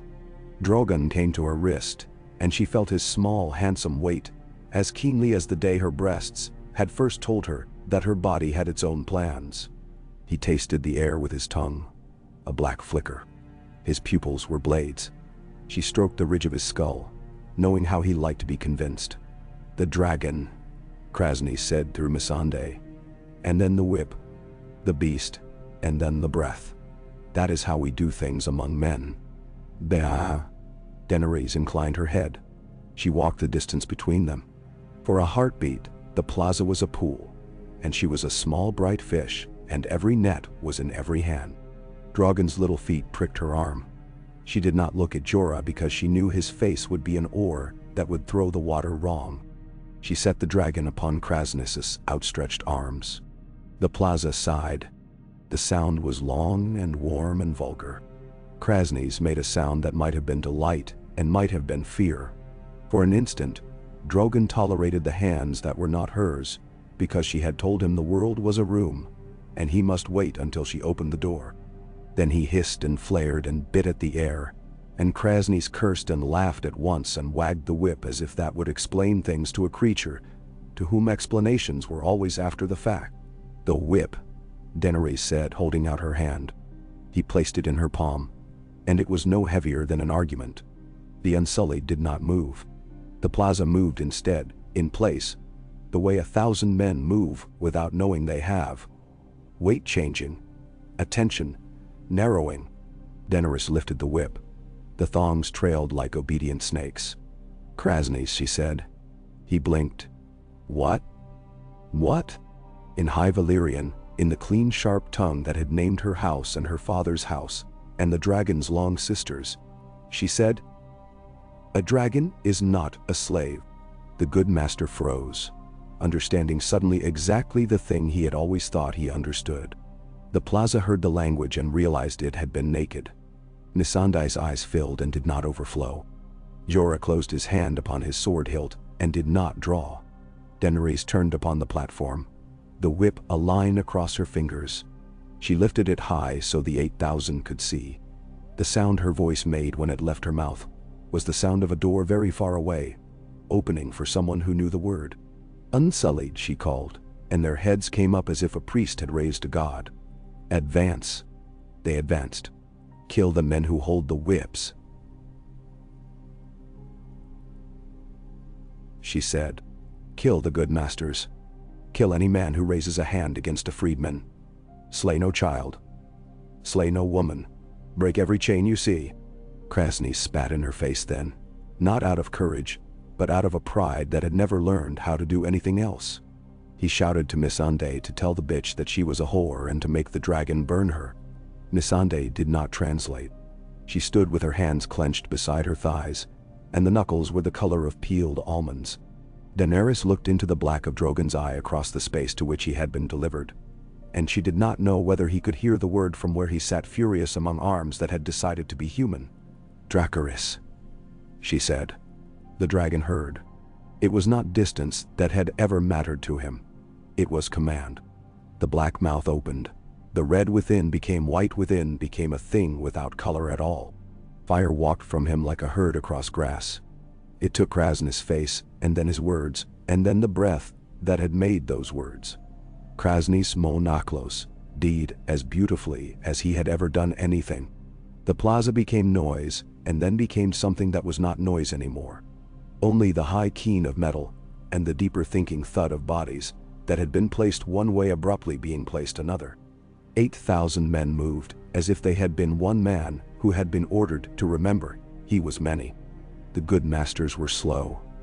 They were heavy with the conviction that they were immortal. Grazdan Moeras tried to run in a robe that had been cut only for standing. He tripped upon his own wealth and was speared through the back so cleanly that he thought for a heartbeat that he had been saved by a steadying hand. Jorah leapt from the platform and was with the Unsullied in an instant, not because they needed him but because this was a day to be with men rather than merely to watch them. The red bricks drank. The Harpy watched.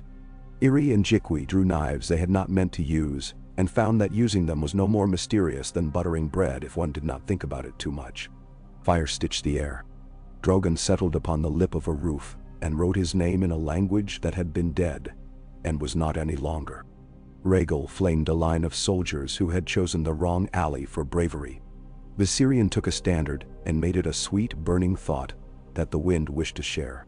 Daenerys stood upon the platform and lifted the whip again and again until her arm knew the motion better than her mind did. Each time the leather tongues rose, the 8,000 seemed to find their sense of where they next should be. She spoke command words in High Valyrian, with a clarity that made the city sound stupid for having chosen any other language. She felt the shape of a choice becoming a shape of a day. And then the day became the world. It did not last long. Slaughter rarely does if done well. The good masters died as if dying were a new custom the city had suddenly found attractive. Their guards were not neat. Neatness was Astapor's pride and her downfall. It is poor training for unexpected weather. Men dropped whips and ran, and found that running required permission they no longer owned. In the pens boys peered through the slats and did not shout because they had been taught not to shout.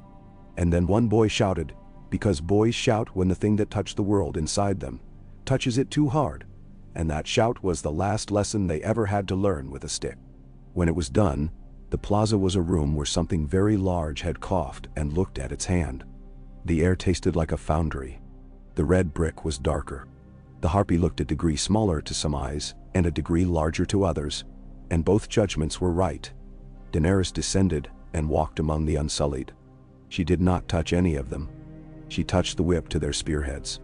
She looked into their faces and found the same face again and again, and loved none of them for it, and all of them for having survived being made to be that face. She raised her voice, and the plaza stilled as if the wind had been asked to step outside. "You are free," she said, in Valyrian, and in the rough tongue the city spoke in the market, and in the soft Dothraki that had held her first vows like a bowl. "You are free. You owe me nothing. If you wish to go, go now, and take with you any person you can carry. If you stay, we will go to a place where men do not sell other men. We will cross a desert of sand or of law. We will be hungry, and then we will be fed. You will keep your spears if you choose. You will break them if you choose. You will be men. Now." The word men made a tiny echo under the platform where the boys had been kept. One of the Unsullied blinked. Another breathed a little more loudly than he had been taught. A third looked at the man beside him and saw him for the first time by the light of this intention. They did not shout. They did not throw their spears into the air. They did not weep aloud. They were not Dothraki heroes or Summer Island singers. They were what they had been made and were being unmade, which is a private thing. Even when it happens in the public square, one man stepped forward, and then another, and then the movement belonged to many men. They lifted their spears and struck the butts against the stone together.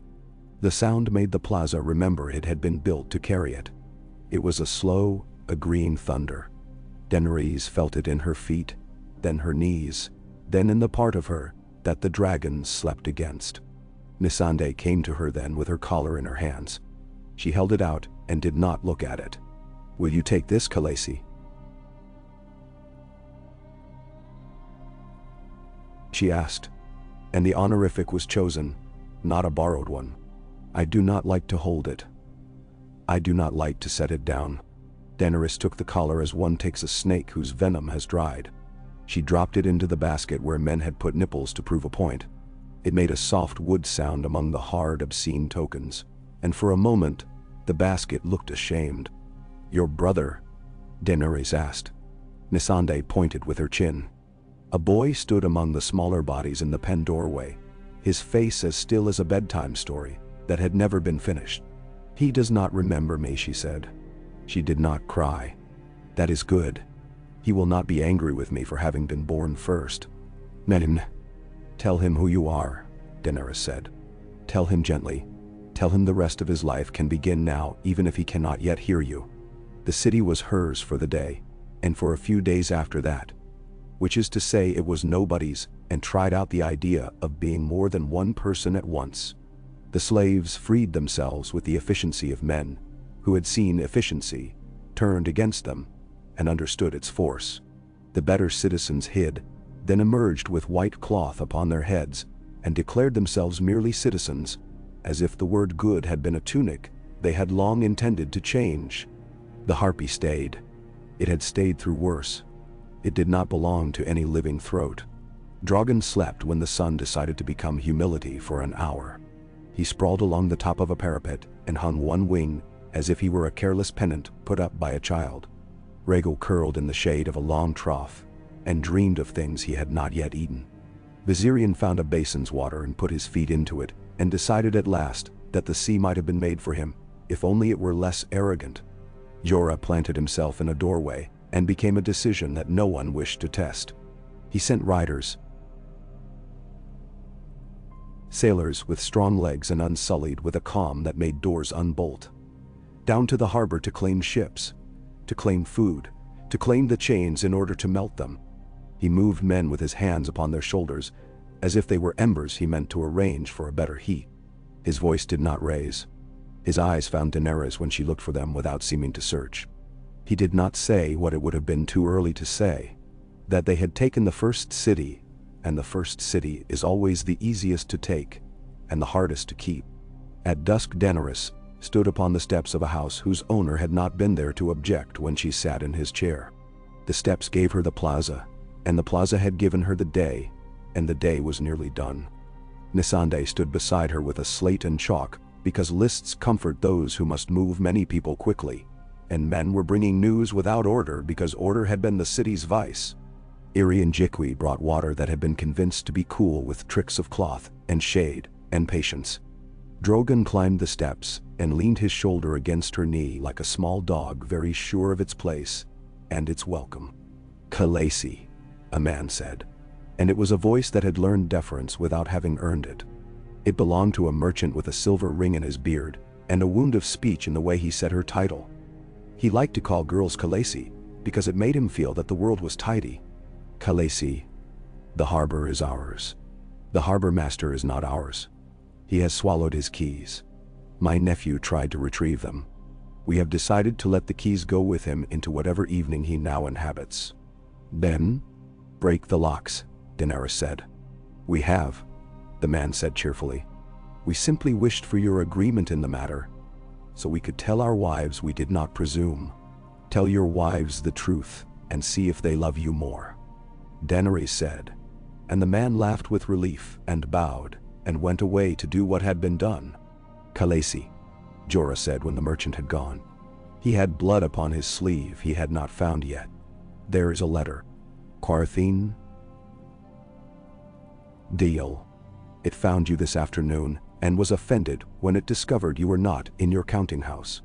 The boy who carried it is dead of cowardice. Someone frightened him too quickly, and he ran into a pillar. Nevertheless, the letter is sound. Mendo." He handed it to her. Xaro's seal again, the open eye. She held it, feeling the day heavy upon the paper. She did not open it. She slipped it into the fold of her sash, and if Jorah noticed, he did not say so. "You cannot hold Astapor," he said in the softest way he knew, which was to say, without apology. "We can feed men for a week, and for a month if we are clever, and for 2 months if we rob the ships well. After that, we are a different kind of army, the kind that explains to itself why starving is nobler than going on." "Nandei, we will not hold it," Daenerys said.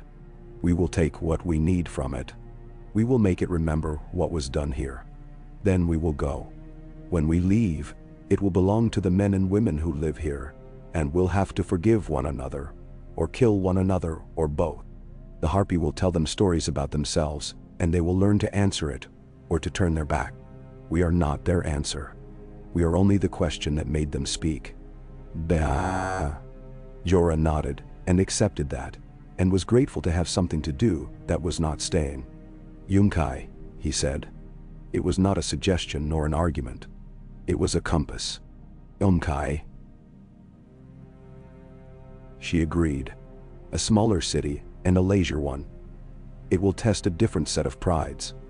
After Yunkai, Meereen will send us letters full of brave adjectives. They will be afraid in words and then in deeds. The Yunkish are great at hiring, Jorah said. They will send sellswords they've taught to pronounce the word honor. The Stormcrows, or the Second Sons. The brazen beasts will watch and gossip. Bah. We will hire better, Daenerys said. Or we will teach sellswords a different way to pronounce, or we will go around them. Water and land both have edges men forget to look at because the mapmaker was lazy that day. Below, in the plaza, men were piling whips. The pile looked at a certain point like a beast that had died where it basked. Children came to stare, and then were shooed back. 2 women gathered chains into a coil, and were startled into laughter by how heavy they were. A boy who was not unsullied and never would be lifted a spear, and held it, and discovered that holding a spear is not simply extending the arm, that it requires the whole body to decide to be a line, and not a question mark.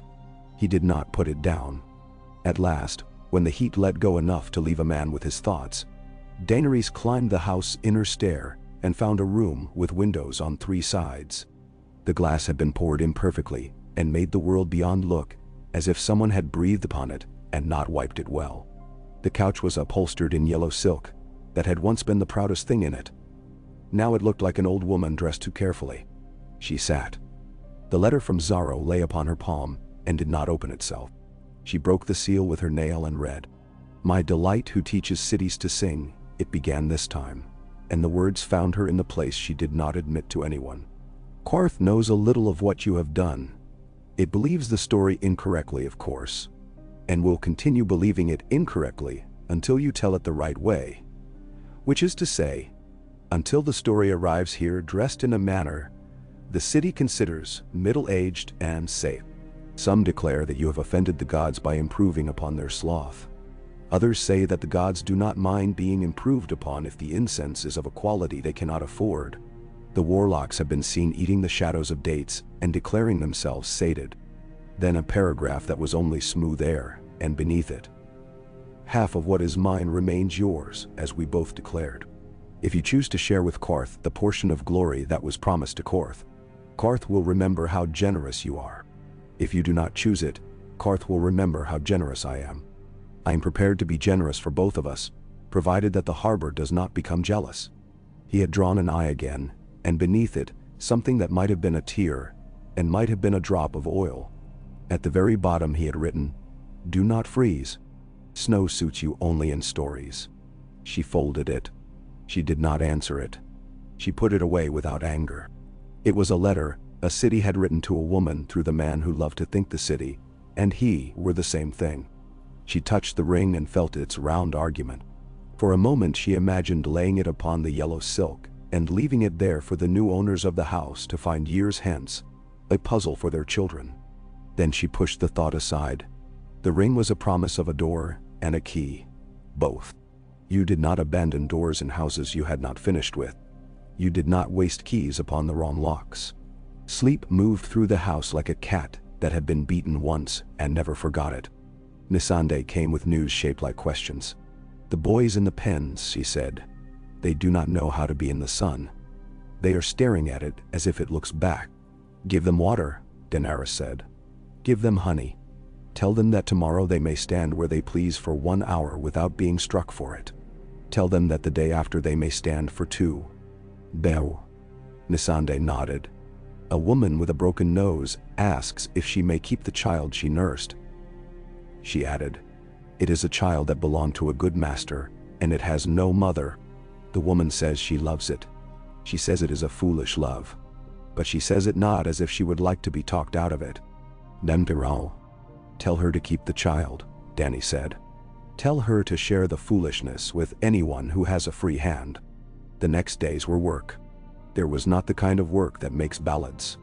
It was work that makes memory. The unsullied, who knew how to obey, had to be taught to choose. They learned to sleep without asking. Some could not for weeks and sat upright upon their pallets with their eyes open so long that those eyes watered unstoppably without meaning tears. A man cried without knowing why and apologized to his spear and cleaned it as if it had been offended. Another discovered he did not like to kill if he could help it, and asked whether that could be arranged. Sometimes, Daenerys told him, he bowed as if she had given him a gift worth keeping in a box. Food moved poorly through cities whose jobs had always included petty cruelties. Men who had carried water for cruel men to boil now did not wish to carry any water at all. They needed to be asked, and then needed to decide. Missandei wrote her lists. She wrote them beautifully. Small perfect nests of letters so full of meaning they could barely be told from pictures. Daenerys loved the slate because it made sense to draw a world in chalk and then wipe it and draw it again. The world was that kind of thing. On the third evening, when the shadows had edges again, and the scent of the sea had a tired honesty to it, a band of men in bright armor rode into the far end of the plaza, with the manner of men who expect to be paid for attention. Their leader wore a yellow cloak and a smile like a lazy knife. Behind him, the men had faces from a dozen cities and hands with a single purpose. The yellow cloak made a show of looking up at the harpy, then down at the pile of whips, then over at the platform where Daenerys stood with Jorah and Missandei, and two unsullied who had learned to look like bodyguards without also looking like furniture. The second sons, Jorah said, or the Stormcrows. I have seen that kind of swagger under both colors. Then, the man in the yellow cloak dismounted with a little leap that bragged of his knees. He took off his hat as if it were a thought he was tired of, and bowed without bending. Your Radiance, he said in the common trade tongue, so that the plaza might hear how easily he spoke to queens. I am Daario Naharis of the Stormcrows, lately in the hire of Yunkai the Magnificent. I bring words that could be insults if they were spoken differently. Daenerys' mouth made no secret of her distaste for magnified things. Speak them, she said. I will decide if I am insulted. Daario grinned, and for a moment he was a boy who had stolen bread and eaten it under a table, and never been found out. Yunkai asks only that your Radiance find another figure to practice largeness upon. The wise masters bear you no ill will, and wish only that you rest under their shadow, until such time as your shade is indistinguishable from anyone else. Yunkai asks that we go away. Jorah translated dryly. Daario's eyes moved and did not linger. Yunkai offers to pay your captains enough that they will think it was their idea, he added. Yunkai offers to hire your army to guard a city very far from Yunkai. Yunkai offers a throne that is entirely of words and very comfortable, and the promise that you may keep the word queen until it is worn. Missandei did not need to translate. The plaza understood the shape of that offer from the way the men behind Daario held their shoulders. Daenerys let the words finish their performance. Then she said, return to Yunkai and tell them that words are cheaper than the food we require. We will come to them in 2 weeks. If they desire to purchase our sleep, they may set their coin upon the sand before their gate. My dragons will warm it for them to count. If they desire to purchase my departure, they must build a city without chains in it. We will leave then. There are other harbors. Daario laughed. It was a laugh like poured wine, and it was poured for himself. They will not like that answer, he said. I did not send it to be liked, she said. I sent it the way one sends a fast horse, to arrive. Shall I quote you precisely, your Radiance? He asked. Head tilted slightly as if he were listening for the music she might set her words to. Quote me as if your life depended on it, Daenerys said. And for a heartbeat, they were allies in the art of dangerous accuracy. He bowed then, as if the world had just taught him a favor he would not forget. He remounted. The Stormcrows turned their horses and left the plaza in a tidy spray of dust. They will come at night for someone. Jorah said. Men like that practice their imaginations on the worst upon the walk home. We will double the watch. We will triple it, Daenerys said. And we will move tomorrow. Men who are standing are easier to cut than men who are marching. That night, there was quiet in the rooms of the house. The true quiet that comes after a city has shouted itself hoarse. Daenerys did not sleep. She walked the gallery and watched her dragons shift in their rest, little private storms winding and unwinding under scale. She opened Xaro's letter again and read it and folded it, and let it be a stone upon a river that the water did not mind enough to trouble. She thought of his vault with its arranged serenity, and of the crown that waited upon the plinth simply to remind men that circles are more stubborn than lines.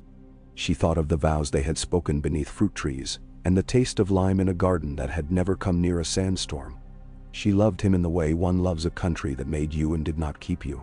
She did not trust him more than she trusted the sea. The sea might drown her, and would not say afterward that it had done it out of love. At dawn, they left Astapor. They did not leave it like Korth, with a procession of good manners and music. They left like a hand that has taken what it needed and does not ask the tablecloth to forgive it. The Unsullied moved in files that belonged to no map. The freedmen followed or did not. The boys from the pens learned what dust felt like upon skin that had not been beaten before the dust came. Women carried kettles and songs. Men who had been strong only in someone else's house discovered what it was to be strong on a road, which is to say, strong for oneself. Daenerys looked back once and saw the harpy small as a brooch.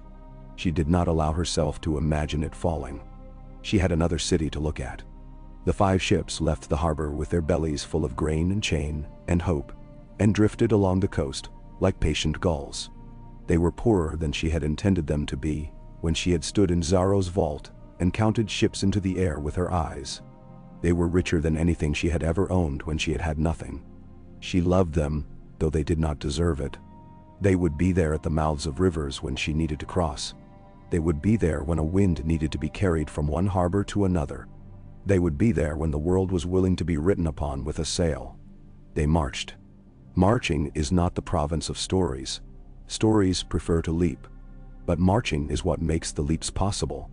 The Unsullied put one foot in front of the other without being told, and each time they did it, they chose to do it. Which was the miracle.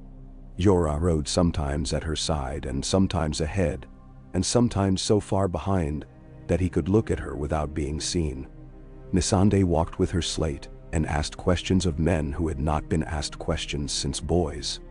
Irri and Jikwi found the smallest springs and coaxed them into pots with leaves and tricks. The dragons ranged and returned, and sometimes Viserion would drop a fish at Daenerys' feet and look at her with the pride of a child who has invented charity. A day out from Astapor, a boy ran to them from the north with a flag tied to a stick. He waved it and tripped and cut his knee and got up and waved it again. Men moved to intercept him, and an Unsullied raised his spear and then set it down when Daenerys lifted her hand. "Who sent you?" she asked the boy.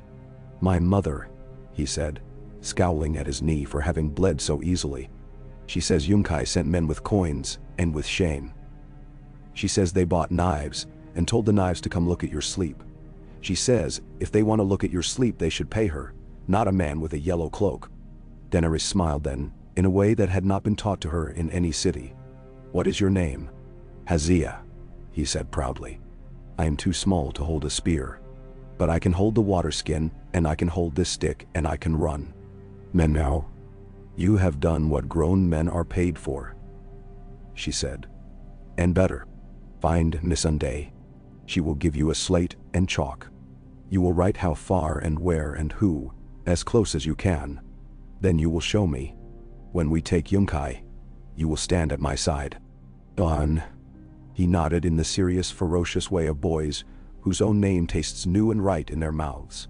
He ran toward Missandei and shouted the syllables of his name at her, as if he were afraid she would misplace them. That afternoon, a scouting party brought back 3 men in yellow cloaks, with their hands tied with a strip of their own cloth. They were cocky, and then confused, and then cursing. The tallest swore in Norvoshi, the shortest in a soft, elegant Pentoshi, the middle in the horrible democratic speech of the streets of Lys. They watched the Unsullied with the fascinated contempt of men who have made a profession of believing discipline is for other people. "We came to talk," the middle one said when Daenerys faced them. He had very white teeth and liked to show them to himself when he smiled. "We would have preferred wine first. Your men prefer rope." "Talk," Daenerys said. "You are quick," he said approvingly. "Yunkai will not like that. Yunkai likes to delay until the delay itself becomes a result it can be proud of. We, on the other hand, like the outcome that looks like a woman and feels like a man." He was enjoying himself and his metaphors. "Dario sends his greetings. He says that if we come again it will not be with words. He does not say with what. What would you advise?" Daenerys asked. The man spread his hands. "Oh. Stay where you are and dig. Men who dig are easy to sell to. March at night. Your dragons will mistake your shadows for prey and get confused. March at noon. We will be confused. Is that good advice? I'm out of practice at saying things that do not make me money." "Then, Missandei," Daenerys said. And the girl came and stood as close as her shadow, her slate already in her hand out of habit. "If the storm crows come at night, do we wish to be where the ground is caked and broken, or where it is soft and remembers footsteps?" "Where it is soft," Missandei said without looking at the men. "It will keep their horses honest. They will be forced to be more clever than their cleverness is used to being." "Good," Daenerys said. "We will be there tonight." The three men stared at Missandei as if she had spoken a joke about their fathers that they dared not repeat and could not forget. "You will not go around Yunkai?" asked the one with the white teeth, trying again to be a man who could not be insulted by not being taken seriously. "I will go through it," Daenerys said simply. They went at dusk. The land rose and fell the way a tired man breathes. Shallow and with a little complaint. The Unsullied made no sound other than the small, restful clink of gear that had been cleaned twice and checked thrice. The freed people who had chosen to follow learned that silence has many dialects. They learned quickly. The 5 ships slid along the horizon to the west like thoughts. She had not yet decided to think. The storm crows came in the dark as promised, but not clever enough. They came with torches, because men who have always fought for someone else's purse prefer to see what they are doing when they can. The ground took their horses' hooves in and returned them unhappily. There was a short, unfair contest in which the Unsullied did what they had been made to do, and felt the difference between doing it because they must and doing it because they chose to. Dario himself came within an arrow's length of her. Jorah's hand lifted and fell, and a man behind Dario bled quietly, and that was the end of the closeness. In the morning, Dario came alone with his hair damp and his cloak over one shoulder like a theory. He bowed. "I have decided that I am not interested in the wages of men who call themselves wise," he said. "I am interested in the wages of my own stupidity and of my curiosity. I would like to be paid in your company." "Is that what you call treachery?" Jorah asked tonelessly. Dario smiled at him respectfully. "No, my friend. That is what I call replacing a lie with something that might be true." "Why?" Daenerys asked. "Because you make the world less boring," he said simply. "And because I like to see men who sell other men discover that their coin has melted in their hands. You were hired to prevent that," she said. "I have been hired for many purposes," Dario admitted. "The ones I have obeyed precisely have often led to hangovers." Jorah's jaw was a soldier's line. "We have Sel's words," he said to Daenerys, without looking at Dario. "We have 8,000 who will not run. We have 8,000 who will not love us if we never love anyone else," Daenerys said. She regarded Dario a moment more.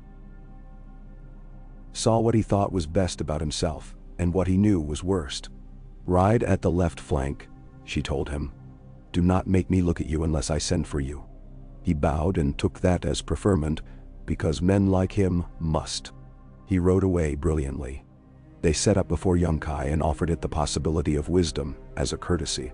The city took 2 days considering the possibility, and then sent out a delegation of men whose garments were a complicated joke at their own expense. "We offer gold," they said, "and more gold when the first gold has been counted." and the promise that our gold will always be more than anyone else's gold. You offer me a burden, Daenerys said.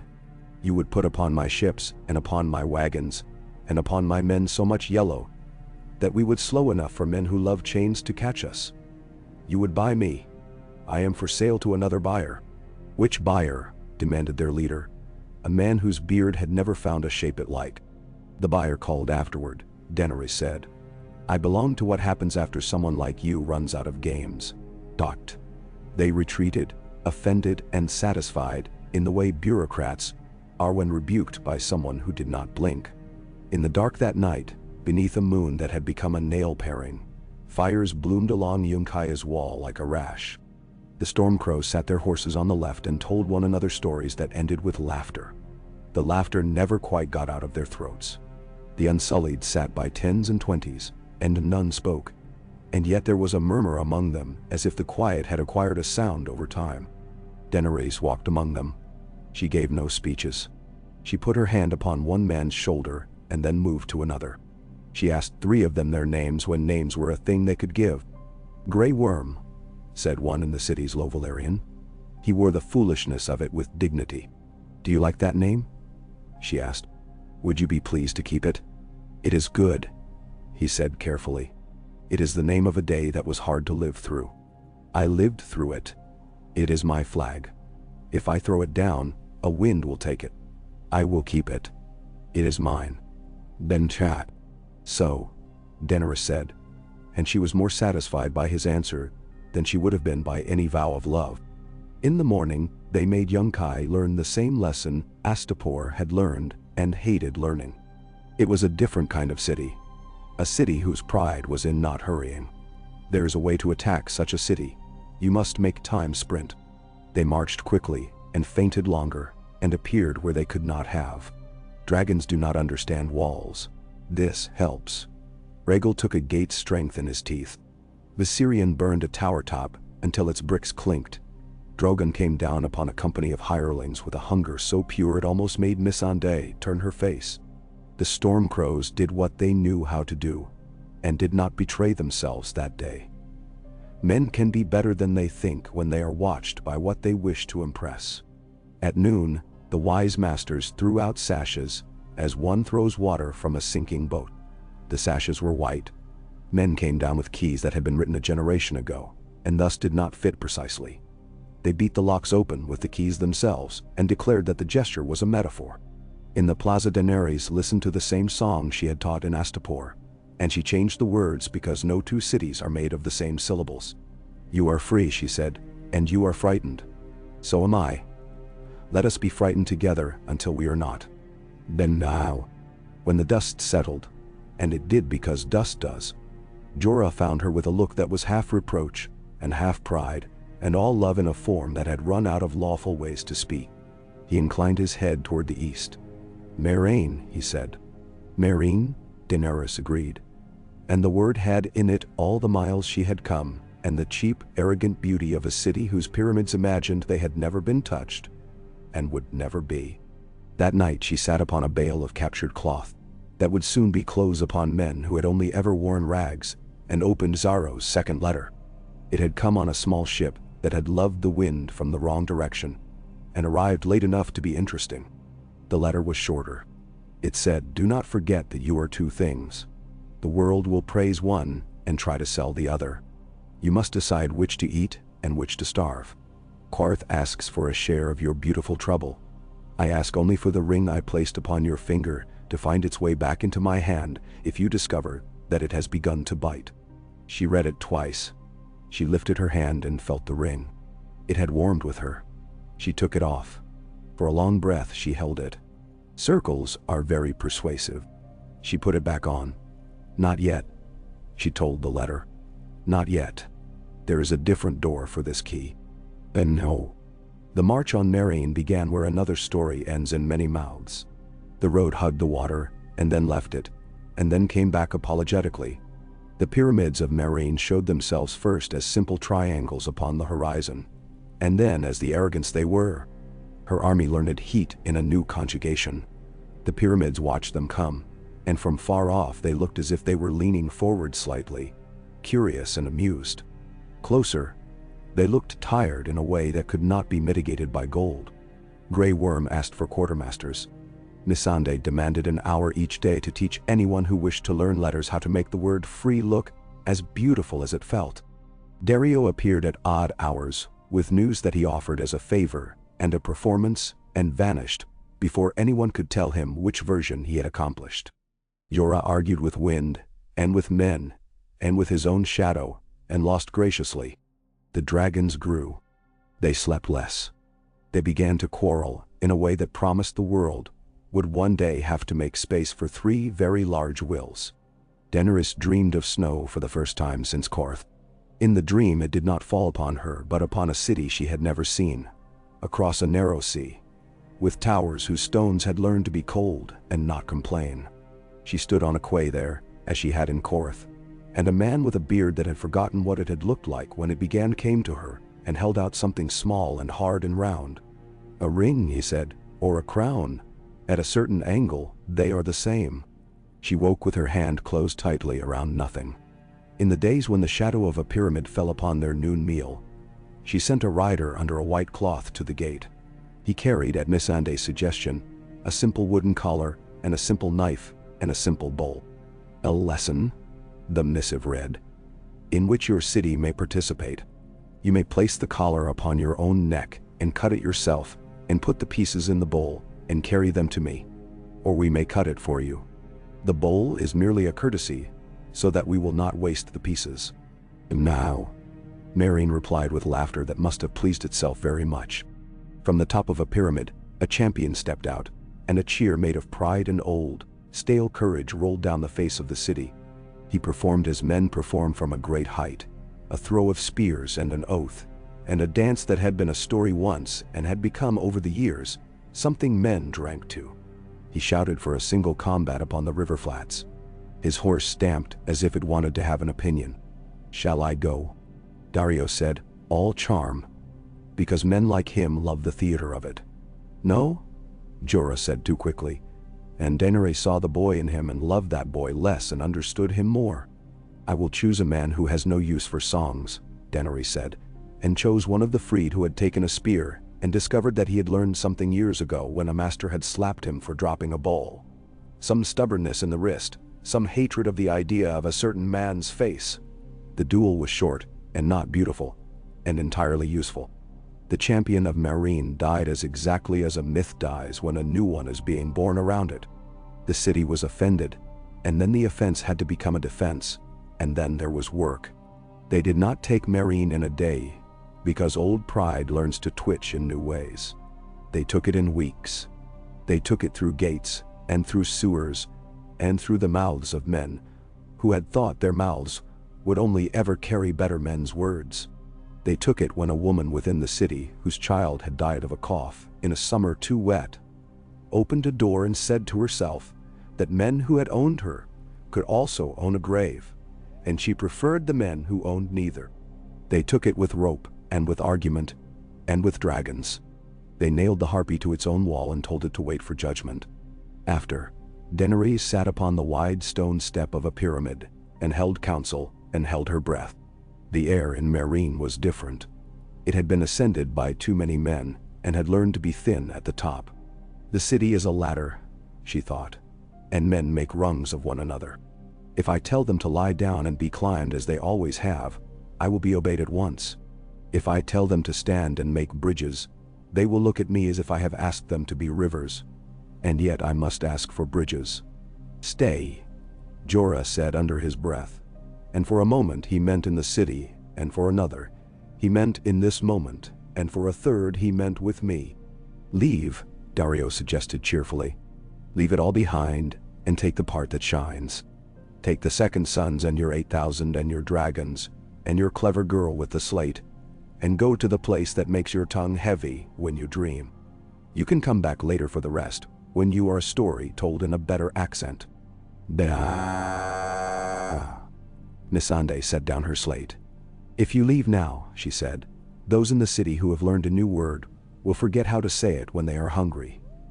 If you stay now, those outside the city who have learned to listen for your step will decide that you do not intend to walk to them at all."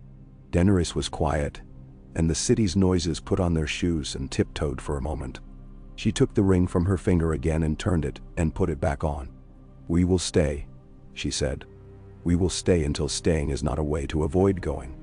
We will leave when leaving is not a way to avoid staying. We will teach children to say my name correctly, and then we will go to where my name has been mispronounced for 100 years. We will take those who wish to come for reasons that will still be good reasons when we are cold." Then Xaro. "And how long is that?" Xhoan asked, not as a challenge, but as a man who wished to know where to place his next patience. "As long as it takes to make bridges," Daenerys said. "As long as it takes to teach men that a whip can be braided into a rope and used for climbing, not binding." She rose. The pyramid steps were wide enough for 10 men to stand upon and never touch, and narrow enough for one woman's shadow to lay across all of them at once late in the day. The dragons circled and came lower and circled again. They were growing used to the smell of victory. Grey Worm came with a list, and Missandei took it and corrected 2 names and crossed out a cruelty that had crept back in and would have looked like a necessity to someone else. Dario went to teach his sellswords new tricks, and Xhoan went to teach men who needed no tricks how to sleep without their armor and wake without apology. When night came, the city made a new kind of sound, one that had begun at the plaza in Astapor, and had gathered words in Yunkai, and had found within marine stones a faint echo. It was the sound of men and women arguing and not being punished for it. It was unpleasant and beautiful. It would exhaust her. It would save them. She sat upon the step and let it enter her like smoke from a kitchen where the cooks had not learned to share. She found Xaro's letter again and read the last line and could not help herself. She laughed softly, a single cut of sound. "Snow," she said, to the open air, to the pyramids, and the harpy, and the stars that came late here, as if they had appointments elsewhere. "I am coming, but first I am teaching myself how to stand in the cold, without any heat but my own." Then, behind her, Drogon laid his head upon the step, and made the low sound that is not purring, and is not growling, and is perhaps something like the first word the first dragon ever said to itself. He was heavier each week. He was hunger and obedience and argument. He was hers and not hers, as all the best things must be. She closed her eyes. She saw a throne that wanted to be a knife, and a sea that wanted to be a bed, and a city that wanted to be forgiven. She saw a man with a smooth smile, and a letter that meant everything and nothing. She saw, for a heartbeat no longer than a sigh, a boy with a direwolf at his heel, and a woman with hair like autumn sugar, and a man who had died too many times to be believed, and she did not know why she saw them, only that they were part of the map. "Afterward," she whispered, and the word went up into the night and did not come back for a long time. In the mornings she heard the city learning. A child laughed at the wrong moment and was not struck. A merchant sighed and made change without skimming, just to see whether it felt different. It did, and he did not know whether he liked it, and he tried it again the next day. A man who had been cruel to his own son because cruelty had been common coin stopped his hand in the air and found that stopping it made his shoulder ache in a way that felt like a prayer. She walked among them and did not think herself a goddess because she did not have the leisure for it. Goddesses are for festivals. Queens are for mornings. News came as it always does, like the tide, telling her what she already knew and what she had not expected and what she dreaded and what she wanted. In Korth, a pureborn had been discovered to have kept small chains in a box and told them his secrets at night. In Astapor, men argued about whether breaking the harpy's fingers had broken the city's luck. Daenerys sent a message that luck is a drunkard, and nothing that stumbles so predictably deserves reverence. In Yunkai, a faction of former masters had begun to call themselves the Kindly Brothers and wear white sashes. Missandei laughed and pointed out that the word kindly has a root in common with kind, and that when men must tell you they are kind, they are not. In Meereen, a child spat at an Unsullied, and the Unsullied asked Daenerys whether he should strike the child. She told him to ask the child why he spat instead, and the Unsullied did it, and looked awkward, and found the awkwardness both painful and relieving. One night, after a day in which she had learned that the harpy's head had been knocked off and a different head put upon the pole. A clay dragon's head, ugly and sweet in the way children's imaginations are. Daenerys sat with Missandei and Jorah, and Dario and Grey Worm. And Dario and Grey Worm, and looked at the map that had begun in Xaro's house with the smell of limes, and had found its true breath here, under it. West, Jorah said softly, and it was a prayer, not a plan. West, Daenerys echoed. But not yet. Why? Dario asked, not insulted by the delay, only curious for the next performance. Because I will not be a storm that passes and leaves the air worse, she said. Because I have learned that to rule is to teach, and that teaching is not a seizure but a season. Because when I cross the narrow sea, I do not wish to learn again what I should have learned here. Because when I come, I will be the one who stays, and not the one who visits. Now. And because the ships, Missandei added in her quietest tone. Are only 5, Daenerys smiled. And because the ships are only 5, she said. But 5 can become 6 and 6 can become 10 if men who once held whips learn to whip the sea instead. We will build in the harbors a language of wood and rope. We will teach it a grammar of wind. When the ships are ready, they will tell me, and I will listen. She rose. The ring on her finger caught the torchlight like a small remembered moon. She turned it, and for once it did not argue. It simply agreed to be round, and in its agreement, she felt the patience of metal and of promises and of roads that have been walked long enough to know they are not going anywhere but where they go. Afterward, she said once more, and the dragons lifted their heads as if afterward were a scent that had come into the room. She went to the parapet and looked out, past the city that had been a riddle and was now a lesson, past the desert that had been a punishment and was now a road, toward the sea that waited with its old indifferent smile. The wind touched her cheek. It had the faintest taste of salt and very far and faint of snow. K. Meereen woke each morning like a great beast that had learned to climb stairs. Its breath came slow and hot along the canal and the river, and the shadows of its pyramids lay like law upon the streets until the sun shook them loose. From the wide steps of the great pyramid, Daenerys could see the harbor's 2 mouths take the first light and give it back reluctantly, as if they had grown used to swallowing and had forgotten what a gift looked like. The east wind brought voices from the cloth market below, purrs and peddlers' cries, and the crisp clack of a woman folding bolts so exacting that the cloth seemed afraid to crease. She sat in the hall the Meereenese had carved to make themselves feel small, where pillars rose like trunks of petrified jungle, and the floor shone with a hard polish the color of sugared dates. Petitioners came like tides. A salt-scarred fisherman with a net mended too often, a scribe whose fingers had learned to accuse in ink, a freedwoman with a milk child on her hip and smoke still in her hair. Missandei stood to her right with slate and chalk, a slender mercy in a room built to make men forget themselves. Ser Jorah stood to her left and frowned as if his eyes were sails always half-trimmed. Khaleesi, said the fisherman, and the title moved through his mouth awkwardly, as if it were a coin newly minted, still warm. The river has learned to be jealous of the sea. There are fewer fish below the weirs, and the men upriver are charging for the water as if their fathers poured it there. And wow. Wires are broken by axes, muttered a man at the back. We will speak to the men upriver, Daenerys said. We will speak with axes last, when the words have failed to remember themselves. Missandei made a mark. The chalk hissed faintly. So much had been written the last 3 days that the slate had begun to remember. A woman took the steps one at a time, stubborn as rope. She held a bundle, and when she reached the top, she folded the cloth back with slow hands. Within lay a boy's sandals, scorched leather, strap burned through like a cut song. Daenerys felt the world tilt and then hold.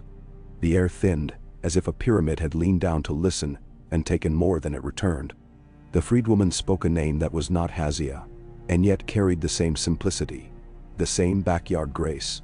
and Missandei's fingers tightened upon the chalk, until the line she was drawing trembled. "He was chasing a lizard," the woman said. "They say I should have kept him close. I kept him as close as a hand can keep a breath." Her voice did not rise. It did not break. It curled neatly around each word so that nothing spilled. "Where?" Daenerys asked. "Where did it happen?" "The brick field," said the woman. "By the old kiln, the black one." Dany closed her hand upon the arm of her chair to stop it from reaching for Drogon, as if he were a boy caught at a lie. She saw again the curve of his neck when he was pleased, and the flaring of the inner red when he was not. She had loved that flare. She had wanted to live in it. "You will have gold," she said softly. "You will have meat for the months you should have had your son. You will have a house nearer the river where the wind will be cooler." What else could be placed against that weight? It was coins upon a grave. It was water poured out upon a stone so that for a moment, the stone looked like it had decided to be soft. It was nothing. The woman bowed and did not weep before the hall. She would weep in a room that belonged to her and not be ashamed for it.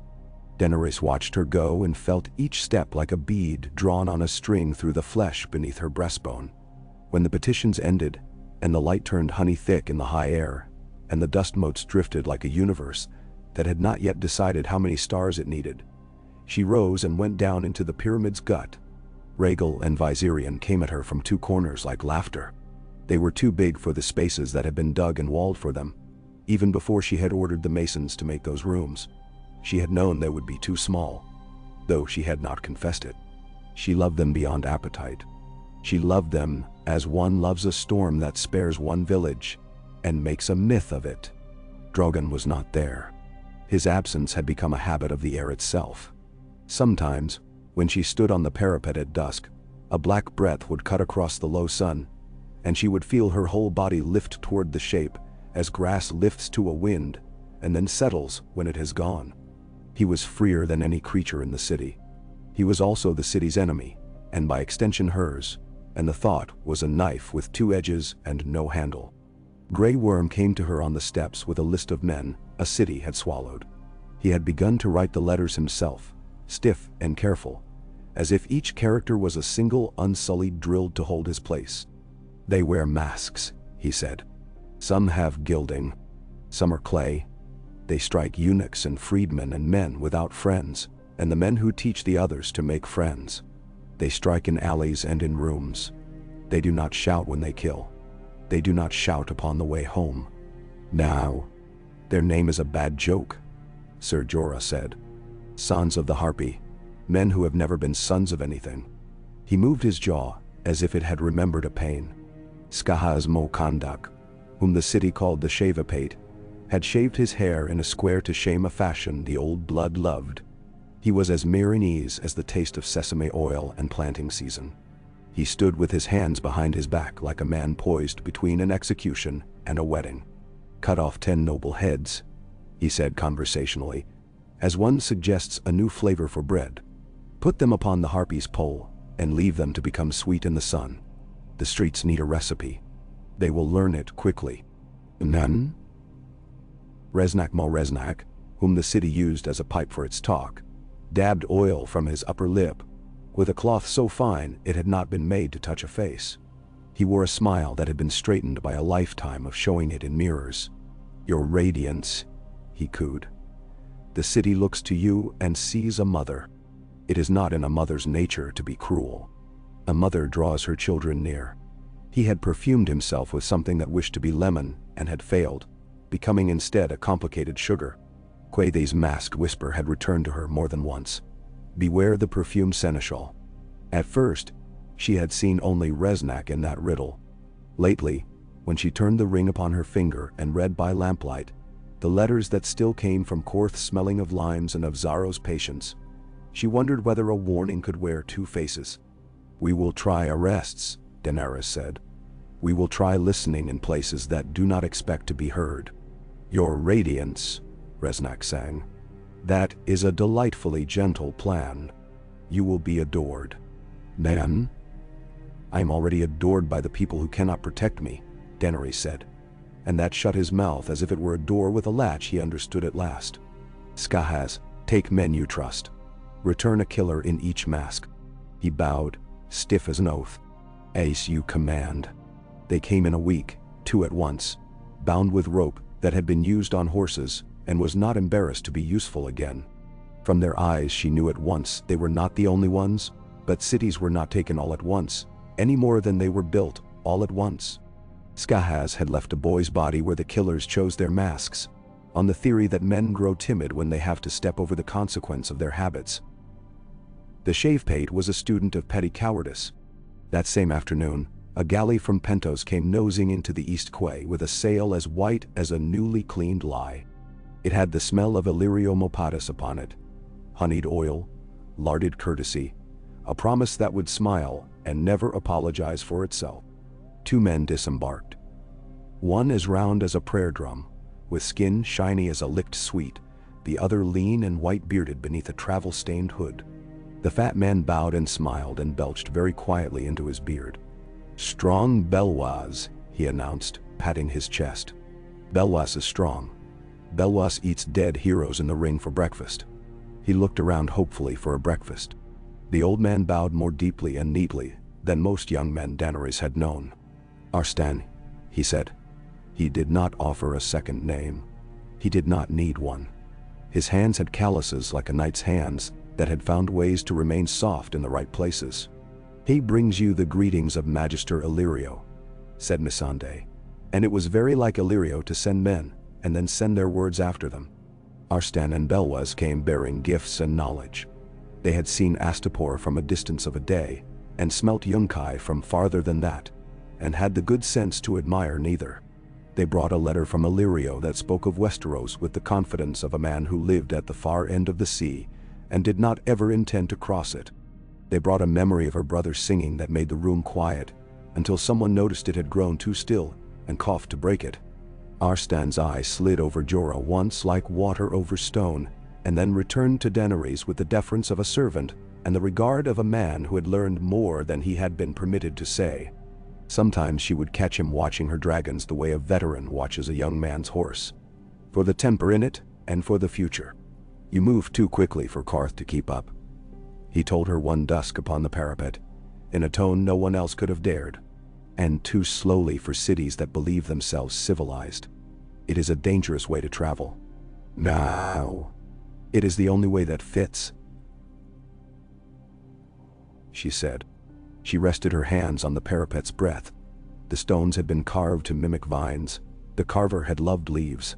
"Have you considered that it might fit now, and not later?" Arstan asked gently. "That what you teach yourself in Meereen will be wrong for King's Landing?" "I have considered that everything will be wrong," she said, and he smiled, and for a heartbeat she saw the boy he had been once, with curly hair and a sword too big for him and a father who had taught him to find balance between truth and courtesy and choose truth when steel was drawn. Messages came. Xaro's letters were a braided sweetness. How Qarth admired her restraint. How the 13 laughed at poets who wrote her exploits with bad scansion. How the pureborn venerated her perfections. How his own house, open to her as to heat itself, waited to be filled with her stories. Then quietly, a line at the bottom, "Merchants dislike uncertainty. If only you could make the sea between us a schedule." She imagined him writing it with one ring balanced upon another, the nail of his little finger tapping the parchment, to the measure of the bronze singers she had left behind. She wore his ring and did not answer, and told herself that this too was an answer. Then the pale mare came, as Quaithe had said it would. Men began to fall ill at the camps outside the walls. Freedmen with lungs full of dust and children, with stomachs full of too much of the wrong food. The flux ate them at both ends. Men unrolled carpets too quickly. Women held their skirts away. The very flies grew drunk and bold upon the tents. Some shouted that the disease loved liberty and had come to punish it. Others that it loved masters and could not bear to have them gone. The only sure knowledge was that the sickness did not listen and did not bargain. "Shut the gates," said Resnack with oily decisiveness. "Let the sick be outside and the well be within. That is what gates are for." "Open the gates," said the Shavapate. "Make streets of air and of sun. Disease hates decisions. It prefers confusion. Make for it a clean enemy. Burn the bedding, Arstan counseled. Boil the water. Change the order of the tents, and keep it changed. So the habit the sickness counts upon is always broken. Keep the dragons away from the camps, Jorah added. Men need not be frightened of something they cannot fight while their bellies are betraying them. She opened the gates in the morning and closed them at dusk. She set men in the streets with poles that had bells at the ends, so the air might be stirred. She sent fires along the fences. She ordered new latrines dug and old ones filled and forbade the eating of custards and fish that had not been boiled until dead a second time. She lost 100 and saved 1,000, and told herself it was arithmetic and not a sacrament. The same week, 3 more were found stabbed in alleys. 2 were unsullied. One was a woman who had used her freedman's pay to buy a pair of pretty shoes. On her heel they had carved the harpy. So small the carving looked like a birthmark that had changed its mind. They want you to be afraid of our nights, Grey Worm said. They will discover I am afraid of our mornings, Daenerys said. Send word to the harbor. I will go down among the quays. The quays stank of tar and fish and humanity's permanent appetites. Her 5 ships lay sleeping side by side like old men who had finally understood their wives' names and were embarrassed by it. Sailmakers sang as they stitched. A Qartheen factor bowed so low she feared for his back and offered her a monopoly disguised as a favor, a lease disguised as a blessing, and a tax relief disguised as a proverb. Qarth, he said, wishes to be again your first port, your radiance. Let us send you wood from the Basilisk Isles that has already learned what rain is. Let us route Lazar's barley through our accounts, so that the counting can be done by men who have the patience for it. Let us build you 11 ships in the next year, to carry you to the place you dream of when you are tired of teaching. Then? And in exchange? Daenerys asked. In exchange? Why, simply, your signature upon a simple page, the factor cooed. Exclusive anchorage. Modest duties. The right of our captains to choose docks with the best shade. A little law written in our hand. You will see. It will be a relief to you not to have to think of these things. Mando. She thought of the vault door that had swallowed words and made them keys. She thought of Xaro's ring upon her finger humming like a distant swarm. She thought of chains. They came with many names. I will see your draft, she said. I will require the right to tear it up the first day it bores me. The factor laughed as if he had not heard her. They brought the draft the next morning upon vellum so fine it could be read from the wrong side, and she read it from both. It contained courtesies that had been trained to obey better than men, and a trap a child could have found and called a toy. She sent it back with red lines that crossed and crossed again until the page itself looked like an enemy, a bloodied map. Qarth will be disappointed, Reznak murmured when she told him what she had done. Qarth is always disappointed in others' appetites, Daenerys said. It will live. It was that week that a little girl's bones were brought up in a shawl, with a pattern in blue and green. The brickfield again, another kiln. The woman who had carried the shawl had a mouth full of good teeth and a husband who carried her grief in his shoulders. Daenerys took the shawl in both hands and felt its weight. Bones were very light. It seems a poor joke of the gods. Dracarys, she had told Drogon upon the plaza in Astapor, and the word had made a god of fire for a heartbeat. Now the same mouth could not speak the word that might have made this girl live her next hour. The taste in her mouth was iron and something else, something like shame. That night, she went down into the growling dark where Rhaegal and Viserion slept, and had men bring lengths of chain. The chains were thick as a wrist, lovely work if you were a smith, terrible and right if you were a queen. The dragons did not understand. Why would they? They had not learned that love looks like a door being closed sometimes. She beckoned them with pieces of stewed goat. She let them take it from her palm, felt the clever deformation of their teeth, the lapping wet, the strange gentleness before the crush. I am sorry, she told them, and meant it for them, and for herself and for a city with too many words for owner and not enough for friend. She hooked the chains to the iron rings sunk in the floor, and then to the collars that had been made not to pinch. The sound of the last link falling into place was like a gate shutting in a dream. She left and did not look back. because to look back would break her. She walked until the pyramid spat her onto its side, and night's heat hit her like a breath. Xaro was there, and he reached and then stopped his hand, because he had never learned when it was permitted. She stood dripping and thought of snow.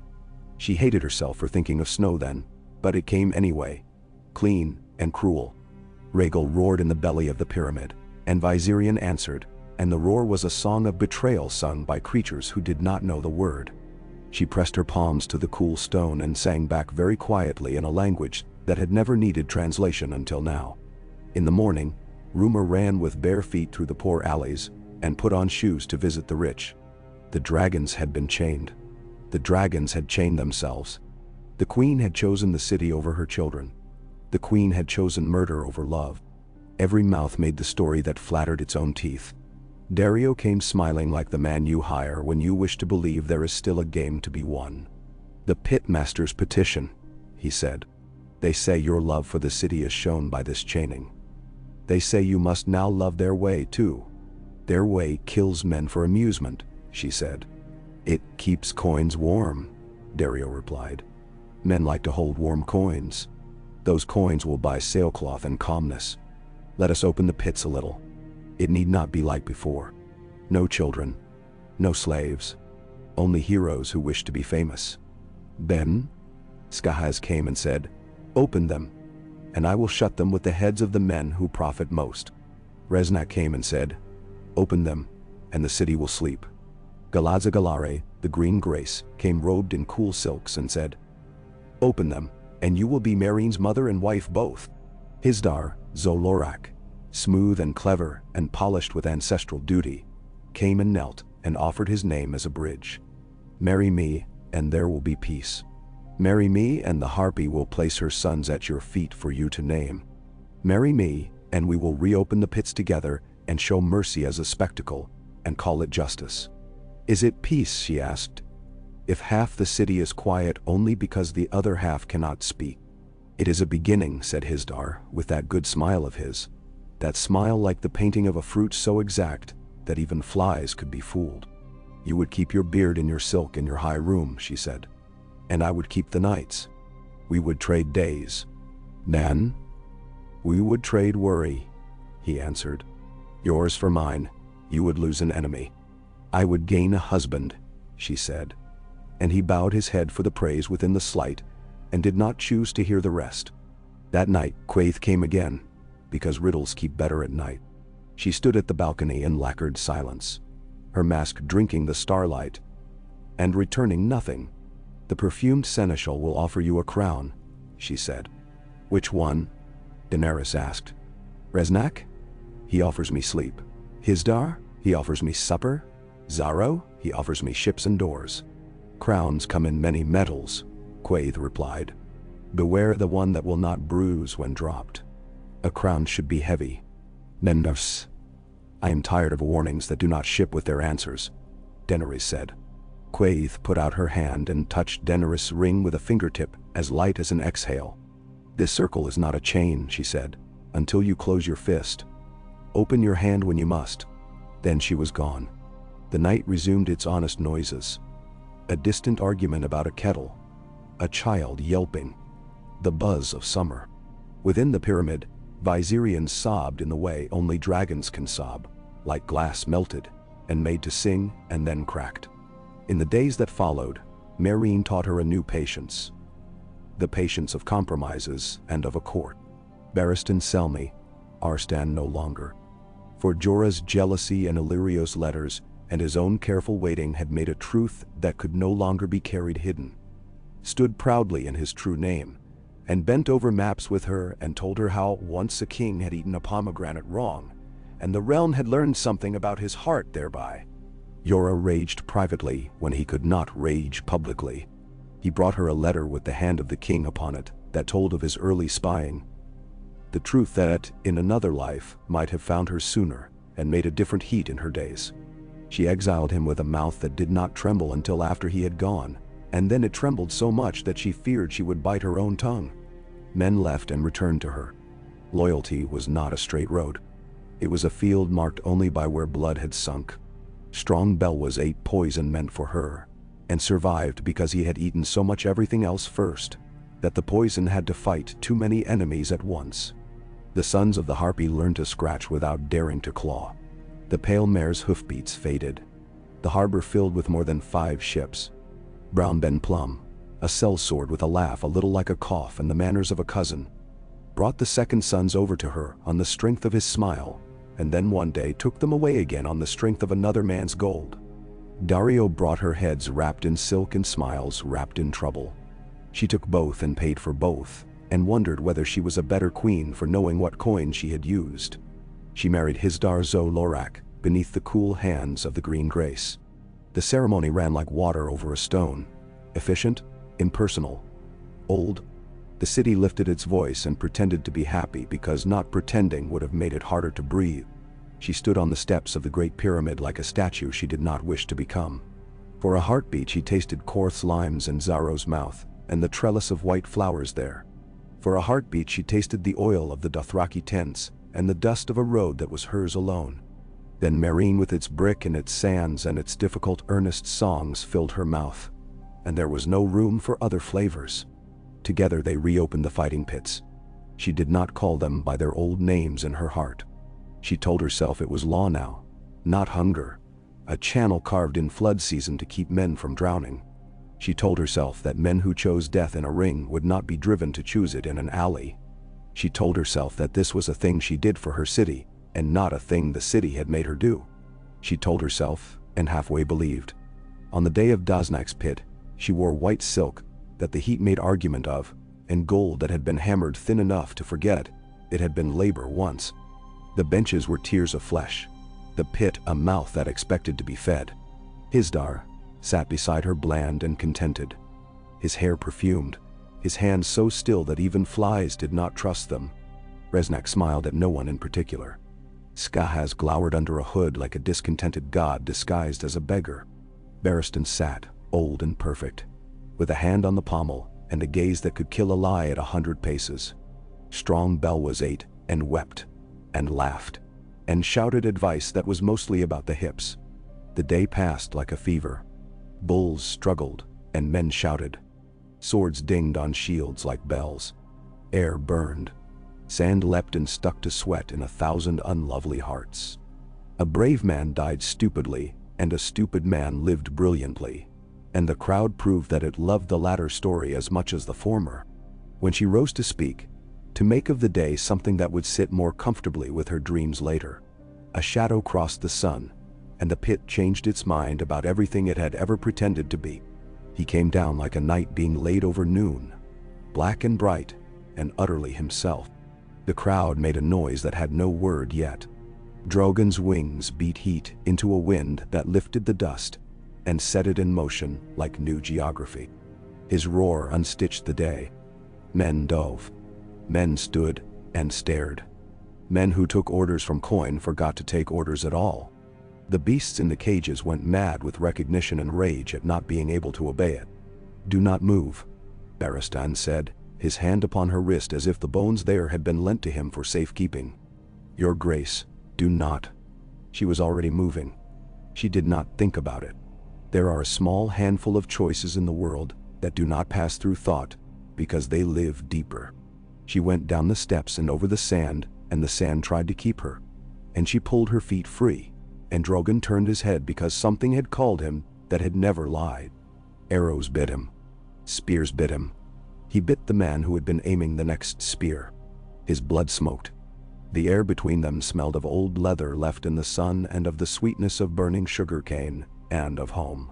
She said his name, which had always been a poem only she could read, and he came forward and struck, and then hovered as if he had discovered a place in the world that fit him precisely. She reached. The heat of his neck under her palm was the heat of the pool at the heart of the world. "Dracarys," she said, and it was a prayer and a command and a promise she had never stopped making. They called her mad for what she did next, or a goddess, which is a different madness. She put her foot upon the ridges of her dragon's side and found the places her hands needed and pulled herself up, and for a breath, the world held still to see whether this would be a story or a joke. Then Drogon leaped. The pit fell away like a map someone was tired of. The benches shrank into a ring, the men into bugs, the pyramids into clever toys. Air went from something she breathed to something that taught her something new with every heartbeat. Drogon rose and the city rushed backward, and the desert unrolled itself like a sleeping beast being woken too quickly. She pressed her body along his, the way a child hugs a horse, and then remembers all at once that it is alive. He flew with the insolent certainty of something that had never learned to doubt. The wind had teeth and laughed anyway. She thought of all the words men had used to make sense of her. Bride, Khaleesi, Misa, Queen, and they peeled away in the rush like bark in a fire until the only word left was a word the air had invented. Alive. They crossed the orchards beyond the river where dates and figs go heavy beneath leaves that think themselves private. They crossed fields that had once belonged to men who believed fields could belong. They crossed irrigation ditches where boys had crawled into shade and fallen asleep because their mothers had needed them to be out of the way. And those boys now woke and pointed and shouted a word and learned at last what it meant to call something wonderful. They crossed the road where she had marched with 8,000, and the road reminded her of their boots with a sigh. Drogon carried her until the land itself changed, until the neat lines that men had wrung out of the ground gave up, and the great grass began. The Dothraki sea moved in the wind as if it were the hair of a woman who had been running, and had finally stopped to laugh.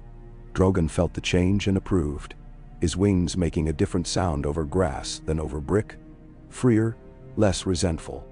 He circled once and twice, and then chose a hill that did not object and settled upon it, tired and indignant and triumphant.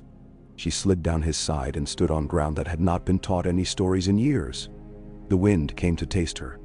It tasted salt and ash, and a trace of the limes of Karth, and the camel sweat of Astapor, and the specific dishonesty of Yunkai, and the cloying pride of Meereen, and the long thin sweetness of roads. She drank, and the water her body found for itself tasted like the first morning after a fever breaks. Drogon twisted his head around to look at her with the no-nonsense attention of a creature that expects to be fed when it has done something grand. He snapped at a beetle and ate it out of contempt. She put her hand on his muzzle, and he allowed it. And this was the miracle as much as the flight. "You have taken me away," she told him. "Do not take me all the way away." Horses came. She felt them before she heard them. The ground has its own ear. The grass became a river. Men appeared as points upon the far side of the eyes, and then acquired arms and hats, and bad tempers, and better songs. Banners lifted, and writhed like fish. The Khalasar had found her. Of course it had. She belonged to the grass as surely as to stone and to water. They circled. As men circle a fire they have never sat beside, and cannot decide whether to feed or flee. Drogon raised his head and exhaled contempt. The horses skittered and obeyed, because horses know what hunger is. The Khal at their head raised a hand and made the circle wider, like a pot lid being drawn back from a boil. He was younger than she expected, and older than his own life had the right to make him.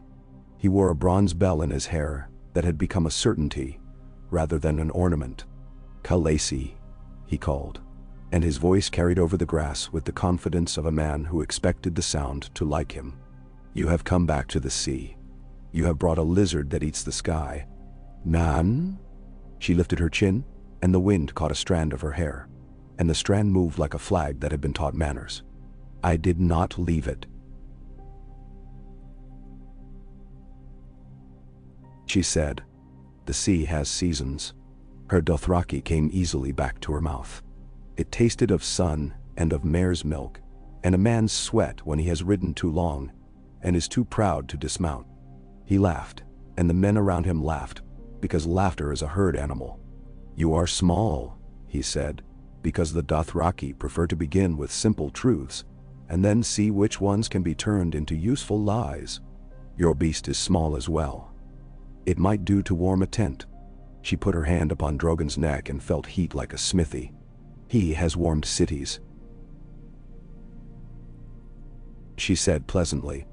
The Khal rode closer by a pace, and then another. He had a scar across his left cheek, where a younger version of him had misjudged a fight. He had eyes that had learned that something could be both amusing and important. He studied the dragon. He studied her. Around them the Khalasar adjusted itself to watch without admitting that it was doing so. "You were wife to a cow," he said, "and now you belong to the grass if you wish to eat. That is the law.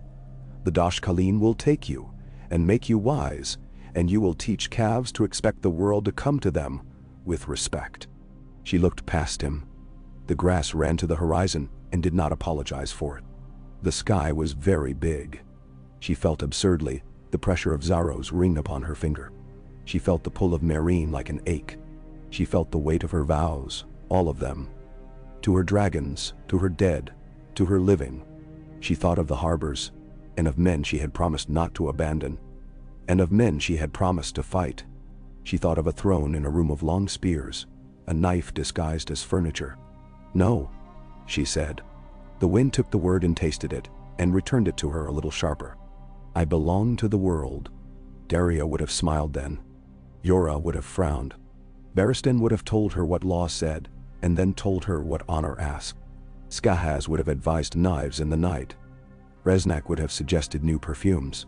Xaro would have sent a letter smelling of limes.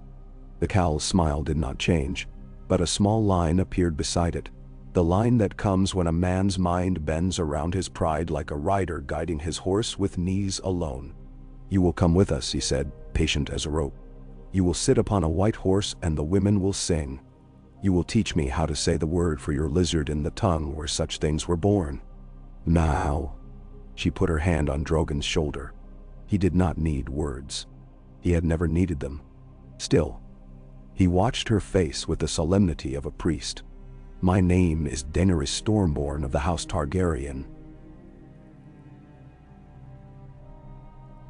she said, speaking the titles as if she were measuring the length of a spear. "Khaleesi of the Great Grass Sea, Misa of Freedmen, Breaker of Chains, and Mother of Dragons. I will come where I please and leave where I must. If your women wish to sing, let them sing songs of the day. A man offered the sea to the sea."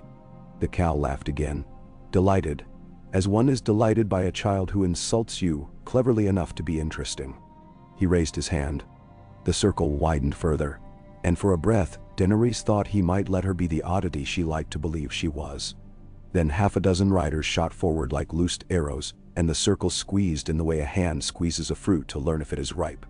Drogon's head came up like a drawn bow. His pupils narrowed. He opened his mouth, and the red light within was no longer a metaphor for anything. The nearest horse screamed, and the sound ended quickly. Men cursed and shouted and galloped sideways and tried to remember that the grass beneath their horses' hooves was not a solid thing. The cow shouted something in a voice not amused any longer. Steel flashed. The grass bent and was not contrite. She raised her hand. Drogon did not need the word. He gave them just enough. A gout that blackened a stripe of the sea and left room for those who learned quickly to live. And then he closed his mouth again and shook his head and sneezed smoke like a child insulting a tutor. They fell back. One man less. His bells silent, their laughter gone to ground. The cow lifted his hand again. Slower this time, and the men obeyed in a way that proved obedience could learn things besides itself. He studied her and her dragon a long moment. Then he said, in a tone so likable, she almost forgave him for it, "You are very small to carry such a big name. Come, Daenerys of many words. The Dashkaleen will tell you which ones to keep. Perhaps your lizard may roast a goat for us on the way." She looked at him across the distance, not far, and across the distance between what she had been and what she must be. The wind moved the grass as if practicing 1,000 little signatures. Somewhere very far away, or perhaps only inside her, Meereen was a dark mouth that called to her by name. Yunkai, Astapor, Qarth, Pentos, a river that had forgotten whether it was snow and had decided to be sea. A throne that still believed it was iron and not weather. Her dragons tugged at her heart from 3 different directions at once. She did the thing she had been teaching herself to do since the day she had walked through a pyre and come out alive. She did not choose immediately. She slowed time. She breathed. She lifted her hand and let the ring Xaro had given her catch the light one more time. She turned it once, and felt its old argument resolve into a circle that did not accuse her of preferring one door to another. She lowered her hand. "We will ride," she said. "We will ride to the Dosh Khaleen. We will ride as far as the first river that knows my name. We will drink its water and see if it tastes of limes or of snow." She stroked Drogon's neck. He shuddered, offended by all this compromise, and tolerated it because he loved her and was not kind. "And then," she added, "we will see whether the sea wishes to be taught a new word." The Khal considered, head tilted. He liked bargains. The Dothraki do not admit to liking bargains, but they like winning, and bargains are simply wins told with good manners. He nodded sharply, decided for now that accepting her terms was a way of delaying his own defeat. He wheeled his horse and shouted, and the circle opened into a crescent, and then into a road where no road had been. They rode. Drogon took to the sky above them and became two shadows, his and hers. The grass rolled beneath like pages turned by a wind in a library that had forgotten to be quiet. She sat her small mare, and the mare remembered another Khalasar, and did not complain. The riders around her shouted the news ahead. A woman with hair like burnished straw, and a beast that eats the sky, and the wind caught the words and chewed them thoughtfully and stored them away. It was not peace. It was not home. It was not a throne. It was a way forward, and it did not close any door that could not be opened again with the right words spoken at the right time in the right mouth. That would have to be enough until afterward arrived. Night wrapped itself around the sea of grass. Fireflies rose like arguments that did not need to be won. Somewhere in the darkness, wolves talked among themselves about the price of horses. The stars were clean but far. She lay on a blanket that smelled of sweat and of her own hair and of smoke, and watched Drogon's shape cross the moon twice, and then not at all for a long time. And she did not worry because worrying would not calm him down and would only make her rate of breathing untidy. "Tomorrow," she told the night, "tomorrow we will begin again. We will make bridges of backs and of planks. We will write a word upon the water and coach it to stay. We will teach a dragon the difference between a goat and a girl. We will make a city remember what it promised. We will take 5 ships and make them 10, and 10 into a fleet, and a fleet into a road that crosses salt. We will go where limes cannot grow and make the snow learn our name." Damdri. The night did not answer. It had learned already that she would be up early and would not need reminding. The wind moved. The grass agreed. Drogon settled in a far circle and breathed once. A low exhale, like a god deciding not to intervene. Daenerys closed her eyes and saw the sea. In the morning she would see it again, of brick, of grass, of water. 3 seas she had learned, and one she had not yet. She smiled, once in sleep. A small private curve, and let the world proceed.